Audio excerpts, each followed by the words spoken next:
ಶ್ರೀಗುರುಭ್ಯೋ ನಮಃ ಹರಿ ಓಂ ಯೋಂತಃ ಪ್ರವಿಶ್ಯ ಮಮಾಚಮಾಂ ಸಪ್ತಾಂ ಸಂಜೀವಯತ್ಯಕರಶಕ್ತಿಧರಸ್ವಧಾಮ್ನಾ ಅನ್ಯಾಂಶ್ಚ ಹಸ್ತಚರಣಶ್ರವಣತ್ವಗಾದೀನ್ ಪ್ರಾಣಾನ್ ನಮೋ ಭಗವತೆ ಪುರುಷಾಯ ತುಭ್ಯಂ ಭವತಿ ತನುಭಾವ ದೃಢಮೋಕೋಪಿ ವಾಗ್ಮಿ ಜಡಪತಿರಪಿ ಜಂತುರ್ಜಾಯತೆ ಪ್ರಾಜ್ಞಮೌಲಿಃ सकलवचनचेतो देवता भारती स मम चित्तां सन्निधिं मानसे च तपो विद्या विरक्त्या सद्गुणोघाकरानं वादिराजगुरोन्वन्दे हयग्रीवपदाश्रयात् पूज्याय राघवेन्द्राय धर्मभर्ताय च भजतां कल्पवृक्षाय नमतां कामधेनवे ब्रह्मचर्यारिप्रेतिसुविद्यावादशालिनः इष्टदान् कष्टहर्तॄन्नः विद्यामान्यान् मुनीन् नमः नमो भगवते तस्मै सर्वतः परमायते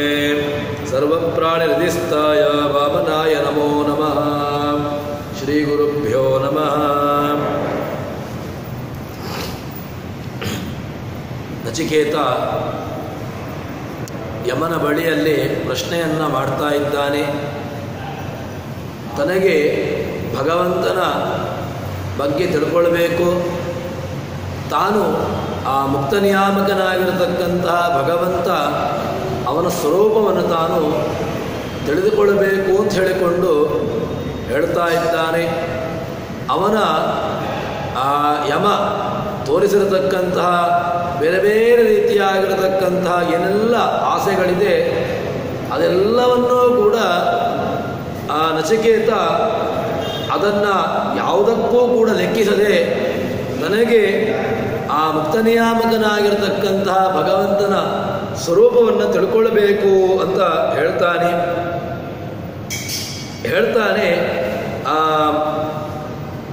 ಆ ಯಮ ಹೇಳ್ತಾ ಇದ್ದಾನೆ ನಚಿಕೇತನಿಗೆ, ನೈಷಾತರ್ಕೇಣ ಮತಿರಾಪನೇಯ ಪ್ರೋಕ್ತಾನ್ಯ ಅನ್ಯೇನೈವ ಸುಜ್ಞಾನಾಯ ಪ್ರೇಷ್ಠ ಯಂ ತ್ವಮಾಪ ಸತ್ಯಧೃತಿರ್ಭತಾಸಿ ತಾದೃಂನೋ ಭಯ ಭೂಯ ನಚಿಕೇತ ಪ್ರಶ್ನ. ನಿನ್ನಂತೆ ಒಬ್ಬ ಪ್ರಶ್ನ ಕೇಳಿರ್ತಕ್ಕಂಥವನು ಯಾರೂ ಇಲ್ಲ. ಯಾಕೆ ಅಂತ ಕೇಳಿದ್ರೆ ನೀನು ತುಂಬ ನನಗೆ ಅತ್ಯಂತ ಪ್ರತಿಭಾತನಾಗಿರ್ತಕ್ಕಂಥವನು.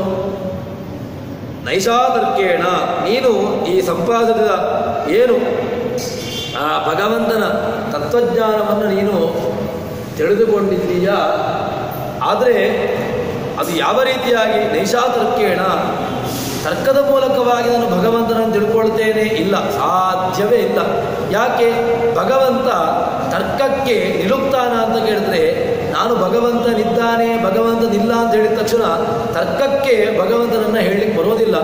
ಭಗವಂತನಿದ್ದಾನೆ ಅಂತ ಒಬ್ಬ ಹೇಳ್ತಾನೆ, ಅಥವಾ ದೇವರಿಲ್ಲ ಅಂತ ಒಬ್ಬ ನಾಸ್ತಿಕ ಹೇಳ್ತಾನೆ. ನಾಸ್ತಿಕ ಹೇಳಿರತಕ್ಕಂತಹದ್ದಕ್ಕೂ ಕೂಡ ಪ್ರಮಾಣ ಇಲ್ಲ. ಆದರೆ ಯಾರು ಒಬ್ಬ ಒಳ್ಳೆಯ ತತ್ವಜ್ಞಾನಿ ಇದ್ದಾನೋ ಅವನು ಸತ್ಯವಾಗಿರತಕ್ಕಂಥದ್ದನ್ನು ಭಗವಂತನಿದ್ದಾನೆ ಎಂಬುದನ್ನು ಯಥಾರ್ಥವಾಗಿ ಒಳ್ಳೆಯ ಪ್ರಮಾಣಪೂರ್ವಕವಾಗಿ ಅದನ್ನು ಪ್ರತಿಪಾದನೆ ಮಾಡ್ತಾನೆ. ಅಂತಹ ಅದ್ಭುತವಾಗಿರತಕ್ಕಂತಹ ವಿಚಾರವನ್ನು ನೀನು ತಿಳಿದುಕೊಂಡಿದ್ದೀಯ. ಅದನ್ನು ತಿಳ್ಕೊಳ್ಳಿಕ್ಕೆ ಅದನ್ನು ತಿಳ್ಕೊಂಡಿದ್ರೆ ಅಂದಾಗ ಏನಾಗಿದೆ ಅಂತ ಕೇಳಿದರೆ ನಿನಗೆ ಯಂ ತ್ವಮಾಪಹ ನಿರ್ಭತಾಸಿ ತಾದೃಂನೋ ಭೂಯ ನಚಿಕೇತ ಪ್ರಶ್ನ. ನಚಿಕೇತನಂತೆ ಒಬ್ಬ ಪ್ರಶ್ನೆ ಕೇಳಿರ್ತಕ್ಕಂಥವನು ಯಾರೂ ಇಲ್ಲ. ಯಾಕೆ ಅಂತ ಕೇಳಿದರೆ ಇನ್ನಂತಹ ಒಬ್ಬ ಕೇಳಲಿಕ್ಕೂ ಕೂಡ ಒಳ್ಳೆಯ ಒಂದು ಅಧಿಕಾರ ಬೇಕು. ಯಾಕೆ ಅಂದರೆ ಆ ನಚಿಕೇತನಂತೆ ನಾವು ಇರ್ಲಿಕ್ಕೆ ಸಾಧ್ಯ ಇಲ್ಲ. ಯಾಕೆ ನಾವು ನಚಿಕೇತನಂತೆ ಇರ್ಲಿಕ್ಕಾಗೋದಿಲ್ಲ ಅಂತ ಕೇಳಿದ್ರೆ, ನಚಿಕೇತ ಯಾವ ರೀತಿಯಾಗಿದ್ದ ಅಂತ ಕೇಳಿದ್ರೆ ಆ ಯಮ ಹೇಳ್ತಾನೆ, ನಿನಗೆ ಒಳ್ಳೆಯ ಸಂಪತ್ತನ್ನು ಕೊಡ್ತೇನೆ, ನಿನಗೆ ಒಳ್ಳೆಯ ಬಂಗಾರವನ್ನು ಕೊಡ್ತೇನೆ, ಒಳ್ಳೆಯ ಬದುಕಲಿಕ್ಕೆ ಬೇಕಾಗಿರ್ತಕ್ಕಂತಹ ವ್ಯವಸ್ಥೆಯನ್ನು ಮಾಡ್ತೇನೆ ಅಂತ ಹೇಳಿದಾಗಲೂ ಕೂಡ ಆ ನಚಿಕೇತ ಪುಟ್ಟ ಬಾಲಕ ಯಾವುದಕ್ಕೂ ಕೂಡ ವಿಚಲಿತನಾಗದೆ ನನಗೆ ಯಾವುದು ಬೇಕು, ನನಗೆ ಬೇಕಾಗಿರತಕ್ಕಂತಹದ್ದು ಭಗವಂತ, ಅವನ ತತ್ವಜ್ಞಾನ, ಅವನ ಸ್ವರೂಪವನ್ನು ನಾನು ತಿಳ್ಕೊಳ್ಬೇಕು ಎಂಬುದಾಗಿ ತನ್ನ ಗಟ್ಟಿಯಾಗಿರತಕ್ಕಂತಹ ಒಂದು ನಿಲುವನ್ನು ತಾನು ತಿಳಿದುಕೊಂಡಿದ್ದಾನೆ.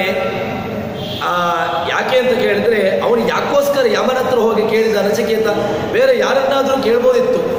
ಯಮನ ಬಳಿಗೆ ಯಾಕೆ ಹೋಗಿದ್ದಾನೆ ಅಂತ ಕೇಳಿದರೆ, ಜಾನಾಮ್ಯಹಂ ಶೇವದಿ ಅನಿತ್ಯಂ ನಹ್ಯಧ್ರುವೈ ಪ್ರಾಪ್ಯತೆ ಧ್ರುವಂತದ ಅಥೋಮಯ ನಚಿಕೇತ ಚಿತೋಗ್ನಿ ಅನಿತ್ಯ ದ್ರವ್ಯ ಪ್ರಾಪ್ತವಾನ್ ಅಸ್ಮಿ ನಿತ್ಯಂ. ಈ ಭಗವಂತನನ್ನ ಯಮ ಒಳ್ಳೆಯ ರೀತಿಯಲ್ಲಿ ತಿಳ್ಕೊಂಡಿದ್ದಾನೆ. ಯಮ ಯಾಕೆ? ಯಮ ಫಿಲ್ಟರ್ ಮಾಡುವವನು. ಯಾಕೆ ಅಂತ ಕೇಳಿದರೆ, ಯಾರನ್ನ ನರಕಕ್ಕೆ ಕಳಿಸ್ಬೇಕು, ಯಾರನ್ನ ಭಗವಂತನ ಕಡೆ ಕಳಿಸ್ಬೇಕು, ಈ ಇಬ್ಬರನ್ನೂ ಕೂಡ ಫಿಲ್ಟರ್ ಮಾಡುವವನು ಯಾರು ಅಂತ ಕೇಳಿದರೆ ಅದು ಯಮ. ಒಳ್ಳೆಯ ವಿಷ್ಣು ಭಕ್ತರು ಯಾರಿರ್ತಾರೆ, ಭಗವಂತನನ್ನ ತಿಳ್ಕೊಂಡಿರ್ತಕ್ಕಂಥವರು, ಅವರ ಹೇಗೆ ಅಂತ ಕೇಳಿದರೆ ಅವರನ್ನ ಭಗವಂತನ ಲೋಕಕ್ಕೆ ಕಳಿಸುವಂತಹದ್ದು. ಇನ್ನು ಯಾರೆಲ್ಲ ಅಸುರರು ಅಂತಿದ್ದಾರೆ, ರಾಕ್ಷಸ ವರ್ಗ ಅಂತಿದೆ, ಅವರನ್ನೆಲ್ಲ ಭಗವಂತ ಏನು ಮಾಡ್ತಾನೆ? ಯಮ ಅವರನ್ನ ನರಕಕ್ಕೆ ಕಳಿಸ್ತಾನೆ. ಅದಕ್ಕೋಸ್ಕರವಾಗಿ ಯಮನ ಬಳಿಯೇ ಹೋಗಿ ಅವನು ಕೇಳಿಕೊಂಡಿದ್ದಾನೆ, ಜಾನಾಮ್ಯಹಂ ಶೇವದಿ ಅನಿತ್ಯಂ. ಅವನು ಶೇವದಿ. ಶೇವದಿ ಅಂತ ಹೇಳಿದರೆ ಸಮುದ್ರ ಅಂತ ಇರತಕ್ಕಂಥವನು. ಯಾವುದರಲ್ಲಿ ಸಮುದ್ರ ಅಂತ ಕೇಳಿದರೆ ಭಗವಂತ ಸುಖದಲ್ಲಿ ಸಮುದ್ರ ಅಂತ ಇರತಕ್ಕಂಥವನು, ಸಂಪತ್ತಿನಲ್ಲಿಯೂ ಕೂಡ ಭಗವಂತ ಸಮುದ್ರ ಅಂತ ಇರತಕ್ಕಂಥವನು. ಇನ್ನು ಅನಹ್ಯಧ್ರುವೈ ಪ್ರಾಪ್ಯತೆ ಧ್ರುವಂತತೆ. ಈ ಜ್ಞಾನ ಭಕ್ತಿ ರಹಿತರಾಗಿರ್ತಕ್ಕಂಥವರಿಂದಾಗಿ ನಾವು ಶಾಶ್ವತವಾಗಿರ್ತಕ್ಕಂತಹ ಬ್ರಹ್ಮನನ್ನು ಹೊಂದಲಿಕ್ಕೆ ಸಾಧ್ಯ ಇಲ್ಲ. ಯಾಕೆ? ನಮಗೆ ಇದೆಲ್ಲವೂ ಕೂಡ ಇರತಕ್ಕಂಥದ್ದು. ನಮ್ಮನ್ನು ತುಂಬ ಬಾಧಿಸ್ತಾ ಇರತಕ್ಕಂತಹದ್ದು ಯಾವುದು ಅಂತ ಕೇಳಿದರೆ ನಮ್ಮಲ್ಲಿರ್ತಕ್ಕಂತಹ ಚಪಲ ಚಾಂಚಲ್ಯ ಇಂದ್ರಿಯಗಳು. ಇದು ಏನು ಮಾಡ್ತವೆ ಅಂತ ಕೇಳಿದರೆ, ಕಿವಿ ಯಾವುದಕ್ಕೋ ಕೇಳ್ತದೆ, ಕಣ್ಣು ಯಾವುದನ್ನೋ ನೋಡ್ತದೆ, ಕೈ ಯಾವುದಕ್ಕೋ ಹೋಗಿ ವ್ಯವಸ್ಥೆ ಮಾಡ್ತದೆ, ಕಾಲುಗಳು ದೇವರ ಕಡೆಗೆ ಬರಲಿಕ್ಕೆ ಬಿಡೋದಿಲ್ಲ, ಇನ್ನು ಮನಸ್ಸಂತೂ ದೇವರ ಕಡೆಗೆ ಬೇಕಾಗಿಯೇ ಇಲ್ಲ. ಈ ರೀತಿಯಾಗಿ ನಮ್ಮ ಇಂದ್ರಿಯಗಳು ಏನಾಗಿದೆ ಅಂತ ಕೇಳಿದರೆ ಭಗವಂತನಿಂದ ಪೂರ್ತಿ ಅದು ದೂರಕ್ಕೆ ಹೋಗಿ ಕೂತುಕೊಂಡು ಬಿಟ್ಟಿದೆ. ಅಂತಹ ನಮ್ಮ ಈ ಅನಿತ್ಯವಾಗಿರ್ತಕ್ಕಂತಹ ಮನಸ್ಸಿನ ಮೂಲಕವಾಗಿ ನಾವು ಭಗವಂತನನ್ನು ಹೊಂದಲಿಕ್ಕೆ ಸಾಧ್ಯವಿಲ್ಲ.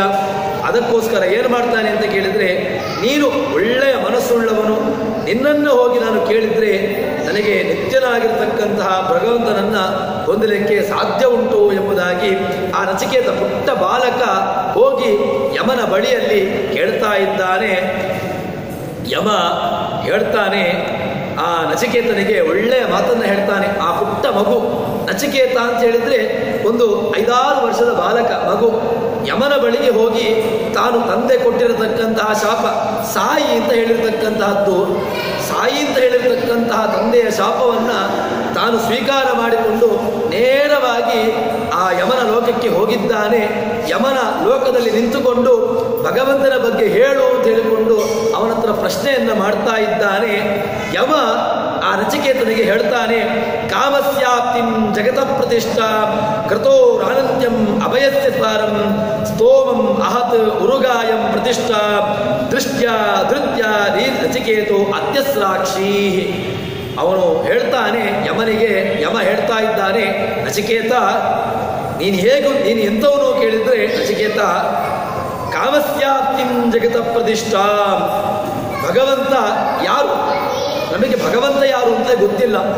ಯಮನೇ ಹೇಳ್ತಾ ಇದ್ದಾನೆ, ಕಾಮಸ್ಯಾಪ್ತಿಂ ಜಗತ ಪ್ರತಿಷ್ಠಾ, ನಮಗೆ ಜಗತಃ ಪ್ರತಿಷ್ಠಾ, ಈ ಜಗತ್ತಿಗೆ ನಿಯಾಮಕ, ಜಗತ್ತನ್ನು ನಾವು ನಿಯಮನೆ ಮಾಡ್ತಾ ಇದ್ದೇವ. ಒಂದು ಕ್ಷಣ ಕೂತುಕೊಂಡ್ರೆ ಸಾಕಾಗ್ತದೆ, ನಾನು ನಿಯಮನ ಮಾಡ್ತಾ ಇದ್ದೇನಾ ಇಲ್ವೋ ಅಂತ ಎಂಬುದಾಗಿ ನಮಗೆ ಗೊತ್ತಾಗ್ತದೆ. ಯಾವುದೂ ಬೇಡ, ನಮ್ಮ ದೇಹವನ್ನು ನಾವು ನೋಡಿಕೊಳ್ಳುವ, ನಮ್ಮ ದೇಹದಲ್ಲಿ ಇರತಕ್ಕಂತಹ ಇಂದ್ರಿಯಗಳು, ನಮ್ಮ ದೇಹದಲ್ಲಿರತಕ್ಕಂತಹ ಆ ರಕ್ತ, ಅದರಲ್ಲಿರ್ತಕ್ಕಂತಹ ವ್ಯವಸ್ಥೆಗಳು, ನರ ನಾಡಿ, ಏನು ನಾವು ಇದನ್ನು ವ್ಯವಸ್ಥೆ ಮಾಡ್ತಾ ಇದ್ದೇವೆ.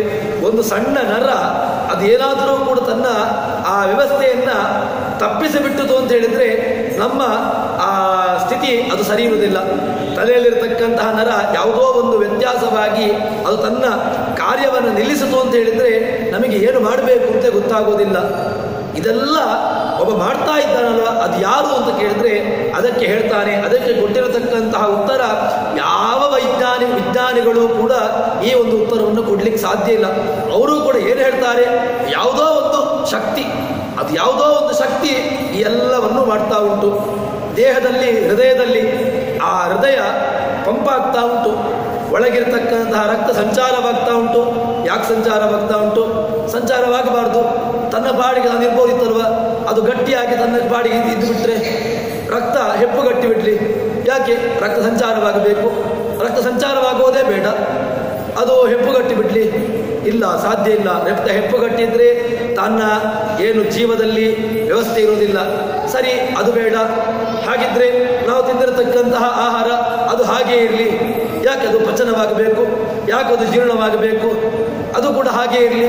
ತಿಂದಿರತಕ್ಕಂತಹ ಆಹಾರ ಬೆಳಗ್ಗೆ ತಿಂತೇವೆ, ಮಧ್ಯಾಹ್ನ ತಿಂತೇವೆ, ಸಾಯಂಕಾಲ ತಿಂತೇವೆ, ಮಧ್ಯದಲ್ಲಿ ತಿಂತಾ ಇರ್ತೇವೆ.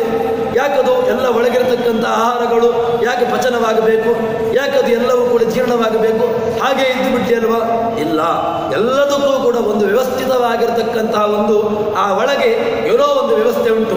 ಅದು ಯಾರು ಮಾಡಿದ್ದು? ಬೇಡ. ಶ್ವಾಸ ನಾವು ಮಾಡ್ತಾ ಇರೋದು, ಒಳಗಿನಿಂದ ಶ್ವಾಸೋಚ್ಛ್ವಾಸವನ್ನು ಮಾಡ್ತಾ ಇದ್ದೇವೆ. ಆ ಗಾಳಿಯನ್ನು ತೆಗೆದುಕೊಳ್ತೇವೆ, ಗಾಳಿಯನ್ನು ಹೊರಗೆ ಬಿಡ್ತೇವೆ. ಒಳಗಿರತಕ್ಕಂತಹ ಶುದ್ಧವಾಗಿರತಕ್ಕಂತಹ ಗಾಳಿ ಹೋಗ್ತದೆ, ಹೃದಯದಲ್ಲಿ ಹೋಗ್ತದೆ. ಅದಕ್ಕೆ ಬೇಕಾಗಿರ್ತಕ್ಕಂಥ ವ್ಯವಸ್ಥೆಗಳಲ್ಲಿ ಎಲ್ಲ ಕಡೆಗಳು ಹೋಗ್ತಾ ಉಂಟು. ಯಾರು ಕುತ್ಕೊಂಡು ಮಾಡ್ತಾ ಇರತಕ್ಕಂಥವನು ಯಾರು? ಯಾರಾದರೂ ಒಬ್ಬ ಇದ್ದಾನ? ನಾವು ಮಾಡ್ತಾ ಇರೋದು ಇಲ್ಲ. ಯಾವುದೋ ಒಬ್ಬ ಒಂದು ಶಕ್ತಿ ಉಂಟು. ಅದನ್ನು ಏನು ಅಂತ ಹೇಳ್ತೇವೆ ಅಂತ ಕೇಳಿದ್ರೆ ಅದು ಭಗವಂತ. ಎಲ್ಲ ವ್ಯವಸ್ಥೆಗಳನ್ನು ಮಾಡ್ತಾ ಇರತಕ್ಕಂಥವನು ಅದು ಭಗವಂತ ಅಂತ ಅದನ್ನೇ ಯಮ ನಚಿಕೇತನಿಗೆ ಹೇಳ್ತಾ ಇದ್ದಾನೆ. ಜಗತಃ ಪ್ರತಿಷ್ಠಾ, ಜಗತ್ತಿಗೆ ಪ್ರತಿಷ್ಠೆಯನ್ನು ಕೊಟ್ಟಿರತಕ್ಕಂಥವನು ಯಾರು? ಅದು ಭಗವಂತ. ಇನ್ನು ಕೃತೋರಾನಂದ್ಯಂ ಅಭಯಸ್ಯ ಪಾರಂ, ಎಲ್ಲದಕ್ಕೂ ಕೂಡ ಮೋಕ್ಷಕ್ಕೆ ಕಾರಣನಾಗಿರ್ತಕ್ಕಂಥವನು. ಮತ್ತೆ ಎಲ್ಲ ವೇದಗಳು, ಋಗ್ವೇದ, ಯಜುರ್ವೇದ, ಸಾಮ, ಅಥರ್ವ, ಇನ್ನು ಇತಿಹಾಸ, ಪುರಾಣ ಯಾವುದೆಲ್ಲ ಇದೆಯೋ ಎಲ್ಲದರಲ್ಲೂ ಕೂಡ ಹೇಳಲ್ಪಟ್ಟವನು ಯಾರು? ಅದು ಭಗವಂತ. ವೇದಗಳಿಗೂ ಕೂಡ ವೇದದಿಂದ ಹೇಳಲ್ಪಡುವವನು, ವೇದದಿಂದ ತಿಳಿಯಲ್ಪಡುವವನು, ವೇದದಿಂದಾಗಿ ಗಮ್ಯನಾಗಿರ್ತಕ್ಕಂಥವನು. ಅದನ್ನು ಯಾರು ಅಂತ ಹೇಳ್ತಾರೆ ಅಂತ ಹೇಳಿದ್ರೆ ಅದನ್ನು ತಿಳಿಸದೆ ಕೃತೋರಾನಂದ್ಯಂ ಅಭಯಸ್ಯ ಪಾರಂ. ಇನ್ನು ಯಾರಿಗೆ ಸ್ತೋಮ ಮಹತ್ ಉರುಗಾಯಂ ಪ್ರತಿಷ್ಠಾ, ನಾವೆಲ್ಲ ಅವನನ್ನು ಸ್ತೋತ್ರ ಮಾಡುವುದಲ್ಲ. ಬ್ರಹ್ಮಾದಿಗಳು ಕೂಡ ತಮಗೆ ಕಷ್ಟ ಬಂದಾಗ ಯಾರನ್ನ ಕೊಂಡು ಹೋಗಿ ಅವರು ಕೇಳುವಂತಹದ್ದು, ದೇವರೇ ನಮಗೆ ಕಷ್ಟ ಬಂದಿದೆ ಅಂತ ಹೋಗಿ ಆ ರುದ್ರಾದಿಗಳು, ಬ್ರಹ್ಮಾದಿಗಳು ಕೂಡ ಹೋಗಿ ಕೇಳುವುದು ಯಾರನ್ನ ಅಂತ ಕೇಳಿದ್ರೆ ಆ ಭಗವಂತನ ಹತ್ರ ಹೋಗಿ ಕೇಳ್ತಾರೆ. ಆ ಬ್ರಹ್ಮಾದಿಗಳಿಂದ ಸ್ತೋತ್ರವನ್ನ ಮಾಡತಕ್ಕಂಥವನು, ಸ್ತೋತ್ರವನ್ನ ಪಡತಕ್ಕಂಥವನು ಅಂಥವನು ದೃಷ್ಟ್ಯ ಧೃತ್ಯ ನಚಿಕೇತೋ ಅತ್ಯಸ್ರಾಕ್ಷಿ. ಆದರೆ ಆ ನಚಿಕೇತನಿಗೆ ಯಮ ಹೇಳ್ತಾನೆ, ನೀನುಂಟಲ್ವ, ನೀನು ಅತ್ಯದ್ಭುತನಾಗಿರ್ತಕ್ಕಂಥವನು. ಯಾಕೆ? ಸಣ್ಣ ಬಾಲಕ ನೀನು, ನಮಗೆ ನಾವು ಬೇಡ, ಬಾಲಕ ಆ ವಿಷಯ ಬಿಡುವ. ನಮ್ಮಂತಹ ಒಂದು ಸ್ವಲ್ಪ ತಿಳಿದಂಥವರಿಗೇನೆ ನಮಗೆ ಈ ವ್ಯವಸ್ಥೆಗಳಲ್ಲಿ ಅಯ್ಯೋ ಇದೇನಿದು, ಈ ಗೊಡ್ಡು ಪುರಾಣಗಳು, ಇದ್ಯಾರೋ ಭಗವಂತ ಅಂತೆ, ಅದ್ಯಾರೋ ಅವನದ್ದೇ, ಅವನ ಬಗ್ಗೆ ಯಾಕೆ ಕೇಳಬೇಕು? ನಾವು ಈಗ ಜೀವಂತ ಇದ್ದೇವಲ್ವಾ, ನಮ್ಮ ಬಾಡಿಗೆ ನಾವು ಏನು ಎಂಜಾಯ್ ಮಾಡುವ. ಯಾಕೆ ಬೇಕಿದೆಲ್ಲ? ದೇವರು ಅವರ ಕಡೆಗೆ ಹೋಗುವಂತಹದ್ದು, ನಮಸ್ಕಾರ ಮಾಡುವಂಥದ್ದು ಯಾಕೆ ಬೇಕಿದೆಲ್ಲ? ಇದೆಲ್ಲ ಬೇಡ, ನಮಗೆ ಬಿಟ್ಟು ಬಿಡುವ ಅಂತ ಹೇಳಿಕೊಂಡು ನಮ್ಮ ಮನಸ್ಸಿಗೆ ಬರುವಂಥ ಸಂದರ್ಭದಲ್ಲಿ ಸಣ್ಣ ಪುಟ್ಟ ಮಗು ಬಾಲಕ ಎಂಥದನ್ನು ಕೇಳಿದ್ದಾನೆ ಅಂತ ಕೇಳಿದ್ರೆ ಯಮನ ಹತ್ರ ಹೋಗಿ, ನನಗೆ ದೇವರು ಬೇಕು, ದೇವರ ಬಗ್ಗೆ ನೀನು ಹೇಳ್ತೀಯೋ ಕೇಳ್ತೇನೆ, ನನಗೆ ದೇವರ ಬಗ್ಗೆ ನೀನು ಹೇಳಬೇಕು, ಅವರ ಬಗ್ಗೆ ಕೇಳಲಿಕ್ಕೋಸ್ಕರ ನಾನು ಇಲ್ಲಿಗೆ ಬಂದಿರತಕ್ಕಂಥ ನಿನ್ನ ಪಟ್ಟಣಕ್ಕೆ ನಾನು ಸುಮ್ಮನೆ ತಿನ್ಲಿಕ್ಕೆ ಬಂದವನಲ್ಲ, ನಾನು ಯಾವುದಕ್ಕೋಸ್ಕರ ಬಂದವನು ಅಂತ ಕೇಳಿದ್ರೆ ನನಗೆ ಭಗವಂತನ ಬಗ್ಗೆ ನೀನು ಹೇಳಬೇಕು, ಅದಕ್ಕೋಸ್ಕರ ನಾನು ಇಲ್ಲಿಗೆ ಬಂದಿದ್ದೇನೆ ಅಂತ ಹೇಳಿಕೊಂಡು ಆ ಪುಟ್ಟ ಬಾಲಕ ಯಮನ ಬಳಿಯಲ್ಲಿ ಹೇಳಬೇಕು ಅಂತ ಆದರೆ ಎಂತಹ ಒಂದು ಅವನಲ್ಲಿ ಧೈರ್ಯ, ಆ ಧೃತಿ, ಅದು ಎಲ್ಲಿಂದ ಬಂದಿರತಕ್ಕಂತಹದ್ದು ಎಲ್ಲವನ್ನೂ ಕೂಡ. ಇನ್ನು ಅವನ ಏನು ಇಂದ್ರಿಯ ನಿಗ್ರಹ, ಸಣ್ಣ ಮಗುವಿನ ಇಂದ್ರಿಯ ನಿಗ್ರಹ ಎಲ್ಲಿ ತನಕ ಅಂತ ಕೇಳಿದ್ರೆ ನಮಗಾದ್ರೂ ಕೂಡ ಯಾವುದೋ ಒಂದು ತಿನ್ನಬೇಕು ಅಂತ ಅನಿಸದೆ, ಯಾವುದೋ ಒಂದು ಹೋಗಬೇಕು ಅಂತ ಅನಿಸದೆ, ಈ ರೀತಿಯಾಗಿರ್ತಕ್ಕಂಥ ಕೆಟ್ಟ ಕಾಮನೆಗಳು ಬರ್ತಾ ಇರ್ತವೆ. ಸಣ್ಣ ಮಗು ಬಾಲಕ ಅವನು ಕೇಳಿದ್ದೇನು ಅಂತ ಕೇಳಿದ್ರೆ ಎಲ್ಲವನ್ನೂ ಕೂಡ ಬಿಟ್ಟು ಬಿಟ್ಟಿದ್ದಾನೆ. ಅವನು ಯಮ ಕೊಟ್ಟಿರತಕ್ಕಂತಹ ಏನು ಆಸೆ ಅಷ್ಟಿಷ್ಟಲ್ಲ, ನಿನಗೆ ಎಂಥದನ್ನು ಕೊಡ್ತೇನೆ ಅಂತ ಕೇಳಿದಾಗ ಅವನು ಹೇಳಿರತಕ್ಕಂತಹದ್ದು ಏನು ಅಂತ ಕೇಳಿದರೆ, ನನಗೆ ನೀನು ಏನೂ ಕೊಡಬೇಡ, ನಿನಗೆ ಕೊಡ್ತೇನೆ ಅಂತ ಹೇಳಿದಾಗ ಏನು ಕೊಡ್ತಾನೆ ಅಂತ ಕೇಳಿದರೆ ಒಳ್ಳೆಯ ಬಂಗಾರವನ್ನು ಕೊಡ್ತೇನೆ, ಮನೆಯನ್ನು ಕೊಡ್ತೇನೆ, ಹೆಂಡತಿಯನ್ನು ಕೊಡ್ತೇನೆ, ಒಳ್ಳೆಯ ಜೀವನ, ನಿನಗೆ ಎಲ್ಲೇ ತನಕ ಸಾಯಬಾರ್ದು, ನಿನಗೆ ಸಾಯದೇ ಇರತಕ್ಕಂಥ ವ್ಯವಸ್ಥೆಯನ್ನು ಮಾಡ್ತೇನೆ ನಾನು, ನಿನಗೆ ಸಾಯದೇ ಇರತಕ್ಕಂಥದ್ದು. ಯಾಕೆ ಸಾಯದೇ ಇರತಕ್ಕಂಥ ಮಾಡ್ತಕ್ಕಂಥ ನಾನು ಯಮಧರ್ಮ, ನಿನ್ನ ಆಯಸ್ಸನ್ನು ಬೇಕಾದರೂ ಜಾಸ್ತಿ ಮಾಡ್ತೇನೆ, ದೇವರ ಬಗ್ಗೆ ಕೇಳಬೇಡ ಅಂತ ಕೇಳಿದಾಗಲೂ ಕೂಡ ನಚಿಕೇತ ಕೇಳಿದ್ದೇನು ಅಂತ ಕೇಳಿದ್ರೆ ಬೇಡ, ನನಗೆ ಏನು ಬೇಕು ಅಂತ ಕೇಳಿದ್ರೆ ಅವನು ಹೇಳಿರ್ತಕ್ಕಂತಹ ಮಾತು ಏನು ಅಂತ ಕೇಳಿದ್ರೆ ನಾವಿದ್ದೇನೆ ತರ್ಪಣೀಯೋ ಮನುಷ್ಯೋ ಅಂತ ಹೇಳಿಕೊಂಡು ಹಣದಿಂದಾಗಿ ಒಬ್ಬ ಮನುಷ್ಯನನ್ನ ನಾನು ತೃಪ್ತಿಗೊಳಿಸ್ತೇನೆ, ಇಲ್ಲ, ಸಾಧ್ಯವೇ ಇಲ್ಲ. ಸಂಪತ್ತಿನಿಂದ ಒಬ್ಬನನ್ನ ನಾವು ಅವನನ್ನ ಸಂತೋಷಗೊಳಿಸ್ಬೋದಾ ಅಂತ ಕೇಳಿದ್ರೆ ಅದು ಸಾಧ್ಯವೇ ಇಲ್ಲ. ಯಾಕಾಗೋದಿಲ್ಲ? ಇವತ್ತು 100 ರೂಪಾಯಿ ಬಂತು, 100 ರೂಪಾಯಿಂದ 200 ರೂಪಾಯಿ, 200 ರೂಪಾಯಿಂದ 1000 ಆಯಿತು, 1000ದಿಂದ 10,000, 10,000ದಿಂದ ಲಕ್ಷ, ಹೀಗೆ ಮುಂದೆ ಹೋಯ್ತು ಹೊರತು ಇಷ್ಟು ಸಾಕು ಅಂತ ಹೇಳಿಕೊಂಡು ಹಣದಿಂದ ಸಾಧ್ಯವೇ ಇಲ್ಲ. ನವಿತ್ತೇನ ತರ್ಪಣೀಯೋ ಮನುಷ್ಯ, ನಚಿಕೇತ ಸಣ್ಣ ಮಗು ಹೇಳಿರ್ತಕ್ಕಂತಹ ಮಾತು ಹಣದಿಂದಾಗಿ ಒಬ್ಬ ಮನುಷ್ಯನನ್ನ ಅವನನ್ನ ನಾನು ತೃಪ್ತಿಗೊಳಿಸ್ತೇನೆ, ಸಾಧ್ಯವೇ ಇರತಕ್ಕಂತಹ ಮಾತು. ಮತ್ತೆ ಅದು ಇವತ್ತು ಉಂಟು, ನಾಳೆ ಹೋಗ್ತದೆ. ಇವತ್ತಿರತಕ್ಕಂಥ ಸಂಪತ್ತು ನಾಳೆ ಉಂಟಾ ಅಂತ ಕೇಳಿದ್ರೆ ನಾಳೆ ಇಲ್ಲ. ಯಾಕೆ? ಇವತ್ತಿರತಕ್ಕಂತಹ ಸಂಪತ್ತು ಇವತ್ತು ನನ್ನಲ್ಲಿರ್ಬೋದು, ನಾಳೆ ಅದು ಯಾರ್ದೋ ಪಾಲಾಗಿ ಹೋಗ್ಬೋದು. ಅದಕ್ಕೋಸ್ಕರವಾಗಿ ನನಗೆ ಅದ್ಯಾವುದೂ ಬೇಡ, ನೀನು ಕೊಡ್ತೀಯಾ, ನನಗೆ ಏನು ಕೊಡ್ತೀಯ, ಏನು ಕೊಡಬೇಕು, ನನಗೆ ಭಗವಂತನ ಬಗ್ಗೆ ಹೇಳು. ಅದು ಇವತ್ತು ಉಂಟು, ನಾಳೆಯೂ ಇರ್ತದೆ, ಮುಂದೆಯೂ ಇರ್ತದೆ, ಯಾವತ್ತೂ ಇರತಕ್ಕಂತಹದ್ದು ಅದು ಭಗವಂತನ ಬಗ್ಗೆ, ಭಗವಂತನ ಜ್ಞಾನ, ಅದು ಭಗವಂತನ ಬಗ್ಗೆ ತಿಳುವಳಿಕೆ, ಇದು ಯಾವತ್ತೂ ಕೊಡಿರುವಂತಹದ್ದು. ಅದಕ್ಕೋಸ್ಕರವಾಗಿ ನೀನು ಕೊಡ್ತೀ ಅಂತಾದರೆ ನನಗೆ ಭಗವಂತನ ತಿಳುವಳಿಕೆಯನ್ನು ಕೊಡು, ಭಗವಂತನ ಬಗ್ಗೆ ಜ್ಞಾನವನ್ನು ನನಗೆ ಕೊಡು ಎಂಬುದಾಗಿ ಆ ನಚಿಕೇತ ಹೇಳ್ತಾ ಇದ್ದಾನೆ. ನಿನಗೆ ಅವನು ಹೇಳ್ತಾನೆ, ಎಲ್ಲ ವಿಷಯ ಪದಾರ್ಥಗಳನ್ನು ನೀನು ಏನು ಮಾಡಿದ್ಯಾ ಅಂತ ಕೇಳಿದರೆ ಈ ಎಲ್ಲವನ್ನೂ ಕೂಡ ಅದನ್ನು ಬಿಟ್ಟು ಬಿಟ್ಟಿದ್ಯಾ, ಅದರ ಕಡೆಗೆ ನಿನ್ನ ಗಮನವೇ ಇಲ್ಲ, ಅದನ್ನು ನೀನು ತೆಗೆದು ಹಾಕಿಬಿಟ್ಟಿದ್ದೀಯಾ.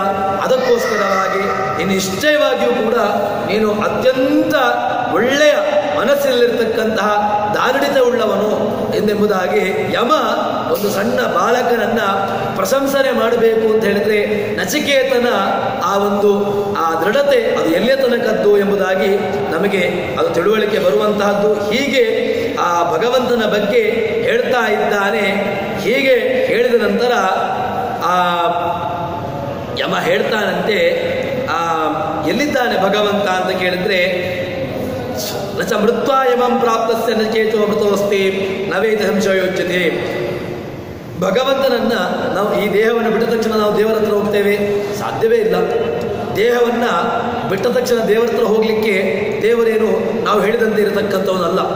ದೇವರು ನಾವು ಈ ದೇಹದಲ್ಲಿದ್ದೇವೆ, ಮಾಡಿರತಕ್ಕಂತಹ ಕರ್ಮಕ್ಕನುಸಾರವಾಗಿ ಒಳ್ಳೆಯದ್ದು ಮಾಡಿದರೆ ಒಳ್ಳೆಯದಾಗ್ತದೆ, ಕೆಟ್ಟದ್ದು ಮಾಡಿದರೆ ಅದಕ್ಕೆ ಸರಿಯಾಗಿರ್ತಕ್ಕಂತಹ ವ್ಯವಸ್ಥೆಯನ್ನು ನಮಗೆ ಯಮ ಕೊಡ್ತಾನೆ.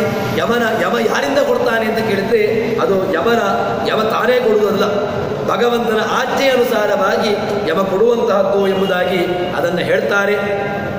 ಅತ್ಯಸಾಕ್ಷಿ ತಮ್ ದುರ್ದರ್ಶಂ. ಸರಿ, ಎಲ್ಲಿದ್ದಾನೆ ಅವನ ಎಲ್ಲರೂ ಕೂಡ ತಿಳ್ಕೊಳ್ಬೋದು.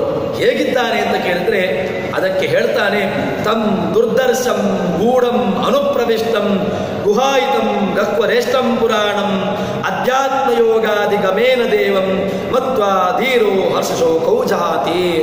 ಭಗವಂತನನ್ನ ಎಲ್ಲರೂ ಕೂಡ ತಿಳ್ಕೊಳ್ಬೇಕು, ಎಲ್ಲರೂ ಕೂಡ ತಿಳ್ಕೊಳ್ಳಿಕ್ಕೆ ಸಾಮರ್ಥ್ಯ ಉಂಟು. ಯಾಕೋಸ್ಕರ ಅಂತ ಕೇಳಿದ್ರೆ ಹೇಗಿದ್ದಾನೆ ಭಗವಂತ ದೇವರು ನಮಗೆ ಕಾಣ್ತಾನೆ. ಏನೋ ಒಂದು ಪ್ರತಿಮೆ ನೋಡ್ತೇವೆ, ಪ್ರತಿಮೆಯಲ್ಲಿ ದೇವರು ಇದ್ದಾನೆ. ಆದರೆ ಆ ಪ್ರತಿಮೆಯನ್ನು ನೋಡುವಂತಹ ಸಂದರ್ಭದಲ್ಲಿ ಆ ಪ್ರತಿಮೆಯ ಒಳಗೆ ಒಂದು ಅದ್ಭುತವಾಗಿರ್ತಕ್ಕಂಥ ಶಕ್ತಿ ಉಂಟು ಎಂಬುದಾಗಿ ನಾವು ಅದನ್ನು ತಿಳ್ಕೊಳ್ಬೇಕು. ಅದನ್ನು ಯಮ ನಚಿಕೇತನಿಗೆ ಹೇಳ್ತಾ ಇದ್ದಾನೆ. ತಂ ದುರ್ಧರ್ಷಂ, ದುರ್ಧರ್ಷ ಒಳ್ಳೆ, ನಾನು ಅವನನ್ನು ಇವತ್ತಿನ ನಾಳೆಗೆ ನೋಡ್ತೇನೆ, ಸಾಧ್ಯವೇ ಇಲ್ಲ. ದುರ್ಧರ್ಷಂ, ಪಕ್ಕಕ್ಕೆ ನಾವು ಅವನನ್ನು ನೋಡ್ಲಿಕ್ಕೆ ಸಾಧ್ಯವೇ ಇಲ್ಲ. ಯಾಕೆ ಆಗೋದಿಲ್ಲ ಅಂತ ಕೇಳಿದರೆ, ಅವನು ದೂರದರ್ಶ, ದೂರಕ್ಕೆ ಹೋಗಿರತಕ್ಕಂಥವನು. ಅವನನ್ನು ಪಡ್ಕೊಳ್ಬೇಕು ಅಂತ ಹೇಳಿದ್ರೆ ಕಷ್ಟಪಡಬೇಕು.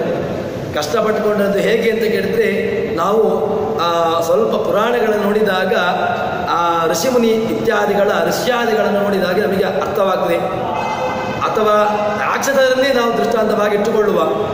ರಾಕ್ಷಸರು ದೇವರನ್ನ ಅಥವಾ ಬ್ರಹ್ಮದೇವರನ್ನ ಕುರಿತು, ರುದ್ರದೇವರನ್ನ ಕುರಿತು ತಪಸ್ಸನ್ನು ಮಾಡಿದ್ರು ಅಂತ ಹೇಳಿದಾಗ ಸುಮ್ಮನೆ ಮಾಡಲಿಲ್ಲ. ಸಾವಿರಾರು ವರ್ಷಗಳ ಗಟ್ಟಲೆ ತಪಸ್ಸನ್ನು ಮಾಡಿರ್ತಕ್ಕಂಥವರು. ಇವತ್ತಿನ ನಾಳೆಗೆ ತಪಸ್ಸನ್ನು ಮಾಡಿ ದೇವರು ಬಂದು ಪ್ರತ್ಯಕ್ಷನಾಗಿದ್ದಲ್ಲ. ಅವರಿಗೆ ಏನು ಮಾಡಿದ್ರು? ತುಂಬ ತಪಸ್ಸನ್ನು ಮಾಡಿದ್ರು. ದೇಹವನ್ನು ದಂಡನೆ ಮಾಡಿ ತದನಂತರದಲ್ಲಿ ಅಲ್ಲಿಯೂ ಕೂಡ ಒಳ್ಳೆಯ ರೀತಿಯಲ್ಲಿ ಜ್ಞಾನವನ್ನು ಪಡ್ಕೊಂಡು ಅದಕ್ಕಿಂತ ಅವರು ಆ ದೇವತೆಗಳನ್ನು ಪಡೆದುಕೊಂಡಿರತಕ್ಕಂಥವರು. ಆ ದೇವತೆಗಳ ಮೂಲಕವಾಗಿ ತಮಗೆ ಬೇಕಾಗಿರ್ತಕ್ಕಂತಹ ವರವನ್ನು ಪಡೆದುಕೊಂಡಿರತಕ್ಕಂಥವರು. ಆದರೆ ದೇವತೆಗಳಿಗೂ ಕೂಡ ನಿಯಾಮಕನಾಗಿರ್ತಕ್ಕಂಥವನು, ದೇವತೆಗಳಿಗೂ ಕೂಡ ಮೇಲಕ್ಕಿರತಕ್ಕಂಥವನು, ದೇವತೆಗಳನ್ನು ಕೂಡ ತನ್ನ ಹತೋಟಿಯಲ್ಲಿ ಇಟ್ಟುಕೊಂಡಿರತಕ್ಕಂಥವನು ಅದು ಭಗವಂತ. ಅವನ ಬಗ್ಗೆ ಹೇಳ್ತಾರೆ, ತನ್ ದುರ್ದರ್ಶಂ, ಪಕ್ಕಕ್ಕೆ ಕಾಣಲಿಕ್ಕೆ ಸಿಗೋದಿಲ್ಲ. ಅವನನ್ನು ಪಡ್ಕೊಳ್ಬೇಕು ಅಂತ ಹೇಳಿದ್ರೆ ತುಂಬ ನೀವು ಕಷ್ಟಪಡಬೇಕು, ಕೇಳಬೇಕು. ಅವನ ಬಗ್ಗೆ ಕೇಳಿ ಕೇಳಿ ಕೇಳಿ ಕೇಳಿ ಅದನ್ನು ಮನನ ಮಾಡಿ ಅದನ್ನು ನೀವು ನಿಧಿಧ್ಯಾಸನ ಮಾಡಿದಾಗ ನಮಗೆ ಭಗವಂತ ಕಾಣ್ತಾನೆ. ತಮ್ ದುರ್ದರ್ಶಂ ಗೂಢಂ, ಎಲ್ಲಿದ್ದಾನೆ ಅಂತ ಕೇಳಿದ್ರೆ ಅವನು ಗೂಢನಾಗಿದ್ದಾನೆ. ಎಲ್ಲಿದ್ದಾನೆ? ಗೂಢಂ, ನಮ್ಮೆಲ್ಲರ ಹೃದಯದಲ್ಲಿ ಒಳಗೆ, ಅನುಪ್ರವಿಷ್ಟಂ, ಎಲ್ಲರ ಹೃದಯದಲ್ಲಿಯೂ ಕೂಡ ಪ್ರವೇಶಿತನಾಗಿ ಒಳಗಿದ್ದಾನೆ ಅವನು. ಅನುಪ್ರವಿಷ್ಟಂ ಗುಹಾಯಿತಂ ಗಕ್ವರೇಷ್ಟಂ ಪುರಾಣಂ. ಗುಹಾಯಿತಂ ತಸ್ಯ ಹೃದಯ ಗುಹೆ, ಈ ಹೃದಯ ಎಂಬಂತಹ ಗುಹೆ. ಆ ಹೃದಯ ಎಂಬಂತಹ ಗುಹೆಯಲ್ಲಿ ನಾವು ದೇವರನ್ನ ಎಲ್ಲೆಲ್ಲಿಯೋ ಹುಡುಕ್ತೇವೆ. ದೇವರನ್ನ ಹುಡುಕ್ಲಿಕ್ಕೆ ಎಲ್ಲೆಲ್ಲಿಯೋ ಹೋಗಬೇಕು ಅಂತಿಲ್ಲ. ಒಳಗೆ ಒಂದು ಚಿಂತನೆಯನ್ನು ಮಾಡಿದಾಗ ನಮಗೆ ಭಗವಂತ ಕಾಣ್ತಾನೆ. ಗುಹಾಯಿತಂ ಗಕ್ವರೇಷ್ಟಂ ಪುರಾಣಂ, ಎಲ್ಲಿದ್ದಾನೆ? ಪುರಂ ಅಣತೀತಿ ಪುರಾಣಂ. ದೇಹದಲ್ಲಿ ಇದ್ದಾನೆ, ಈ ದೇಹದಲ್ಲಿದ್ದಾನೆ, ಆ ದೇಹದಲ್ಲಿದ್ದಾನೆ, ಅಲ್ಲಿದ್ದಾನೆ. ಎಲ್ಲ ಕಡೆಗಳಲ್ಲೂ ಕೂಡ ಎಲ್ಲ ಜೀವಾತ್ಮಕವಾಗಿರತಕ್ಕಂತಹ ಪ್ರಪಂಚದಲ್ಲಿ ತಾನು ಇದ್ದುಕೊಂಡು ಅವರೆಲ್ಲರನ್ನೂ ಕೂಡ ನಿಯಮನ ಮಾಡ್ತಾ ತನ್ನ ಹತೋಟಿಯಲ್ಲಿಟ್ಟುಕೊಂಡು ಅವನಿದ್ದಾನೆ. ಪುರಾಣಂ. ಮತ್ತೆ ಹೇಳ್ತಾರೆ, ಅವನನ್ನು ತಿಳ್ಕೊಳ್ಬೇಕು ಅಂತ ಹೇಳಿದ್ರೆ ಅಧ್ಯಾತ್ಮ ಯೋಗಾಧಿಗಮೇನ, ಅವನನ್ನು ತಿಳ್ಕೊಳ್ಳಿಕ್ಕಿರತಕ್ಕಂತಹ ಮಾರ್ಗ ಯಾವುದು ಅಂತ ಕೇಳಿದ್ರೆ ಅಧ್ಯಾತ್ಮ ವಿದ್ಯಾ.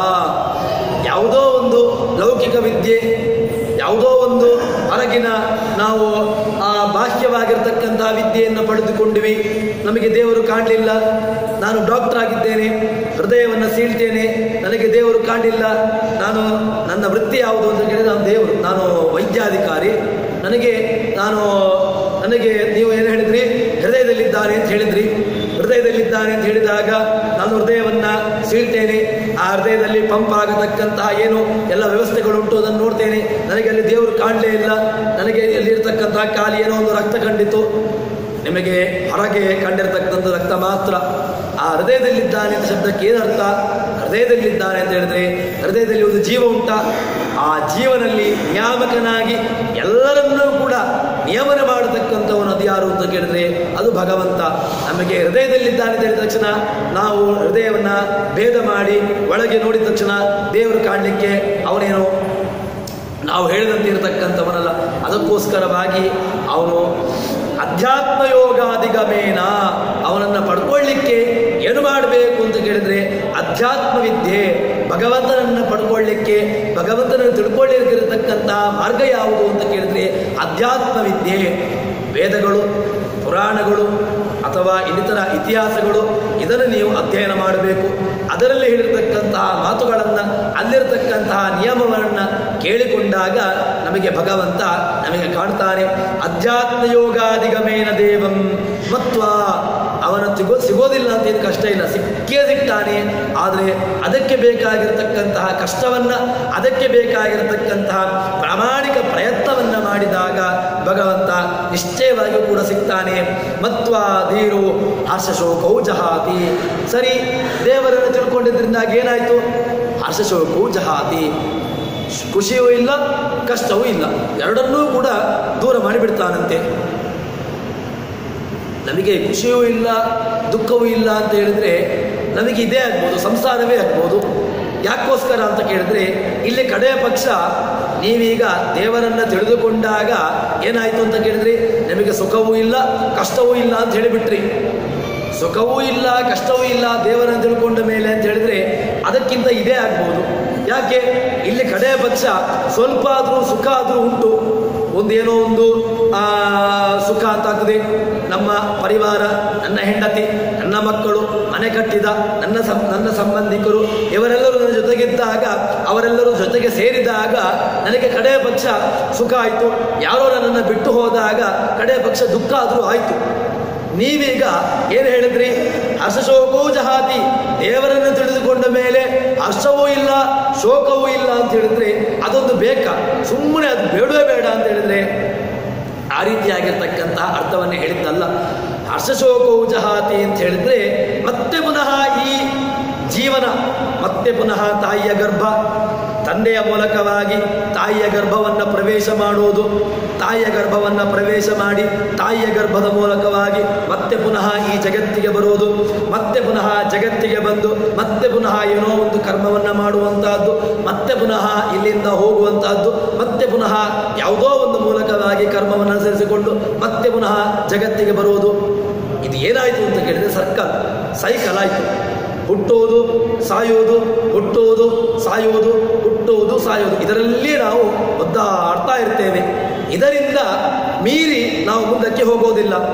ಈ ಸಾಯುವಿಕೆ ಹುಟ್ಟುವಿಕೆಗಿಂತ ಮುಂದಕ್ಕೆ ಹೋಗಿ ಅದಕ್ಕೊಂದು ಪ್ರತ್ಯೇಕವಾಗಿರತಕ್ಕಂತಹ ಒಂದು ಭಗವಂತನ ಲೋಕ, ಆ ಭಗವಂತನನ್ನ ತಿಳಿದುಕೊಳ್ಳಲಿಕ್ಕೆ ಬೇಕಾಗಿರ್ತಕ್ಕಂತಹ ಒಂದು ವ್ಯವಸ್ಥೆಯನ್ನು ನೋಡಿದಾಗ ಏನಾಯಿತು? ಅದು ನಿರ್ದುಃಖವಾಗಿರ್ತಕ್ಕಂತಹ ಒಂದು ವ್ಯವಸ್ಥೆ.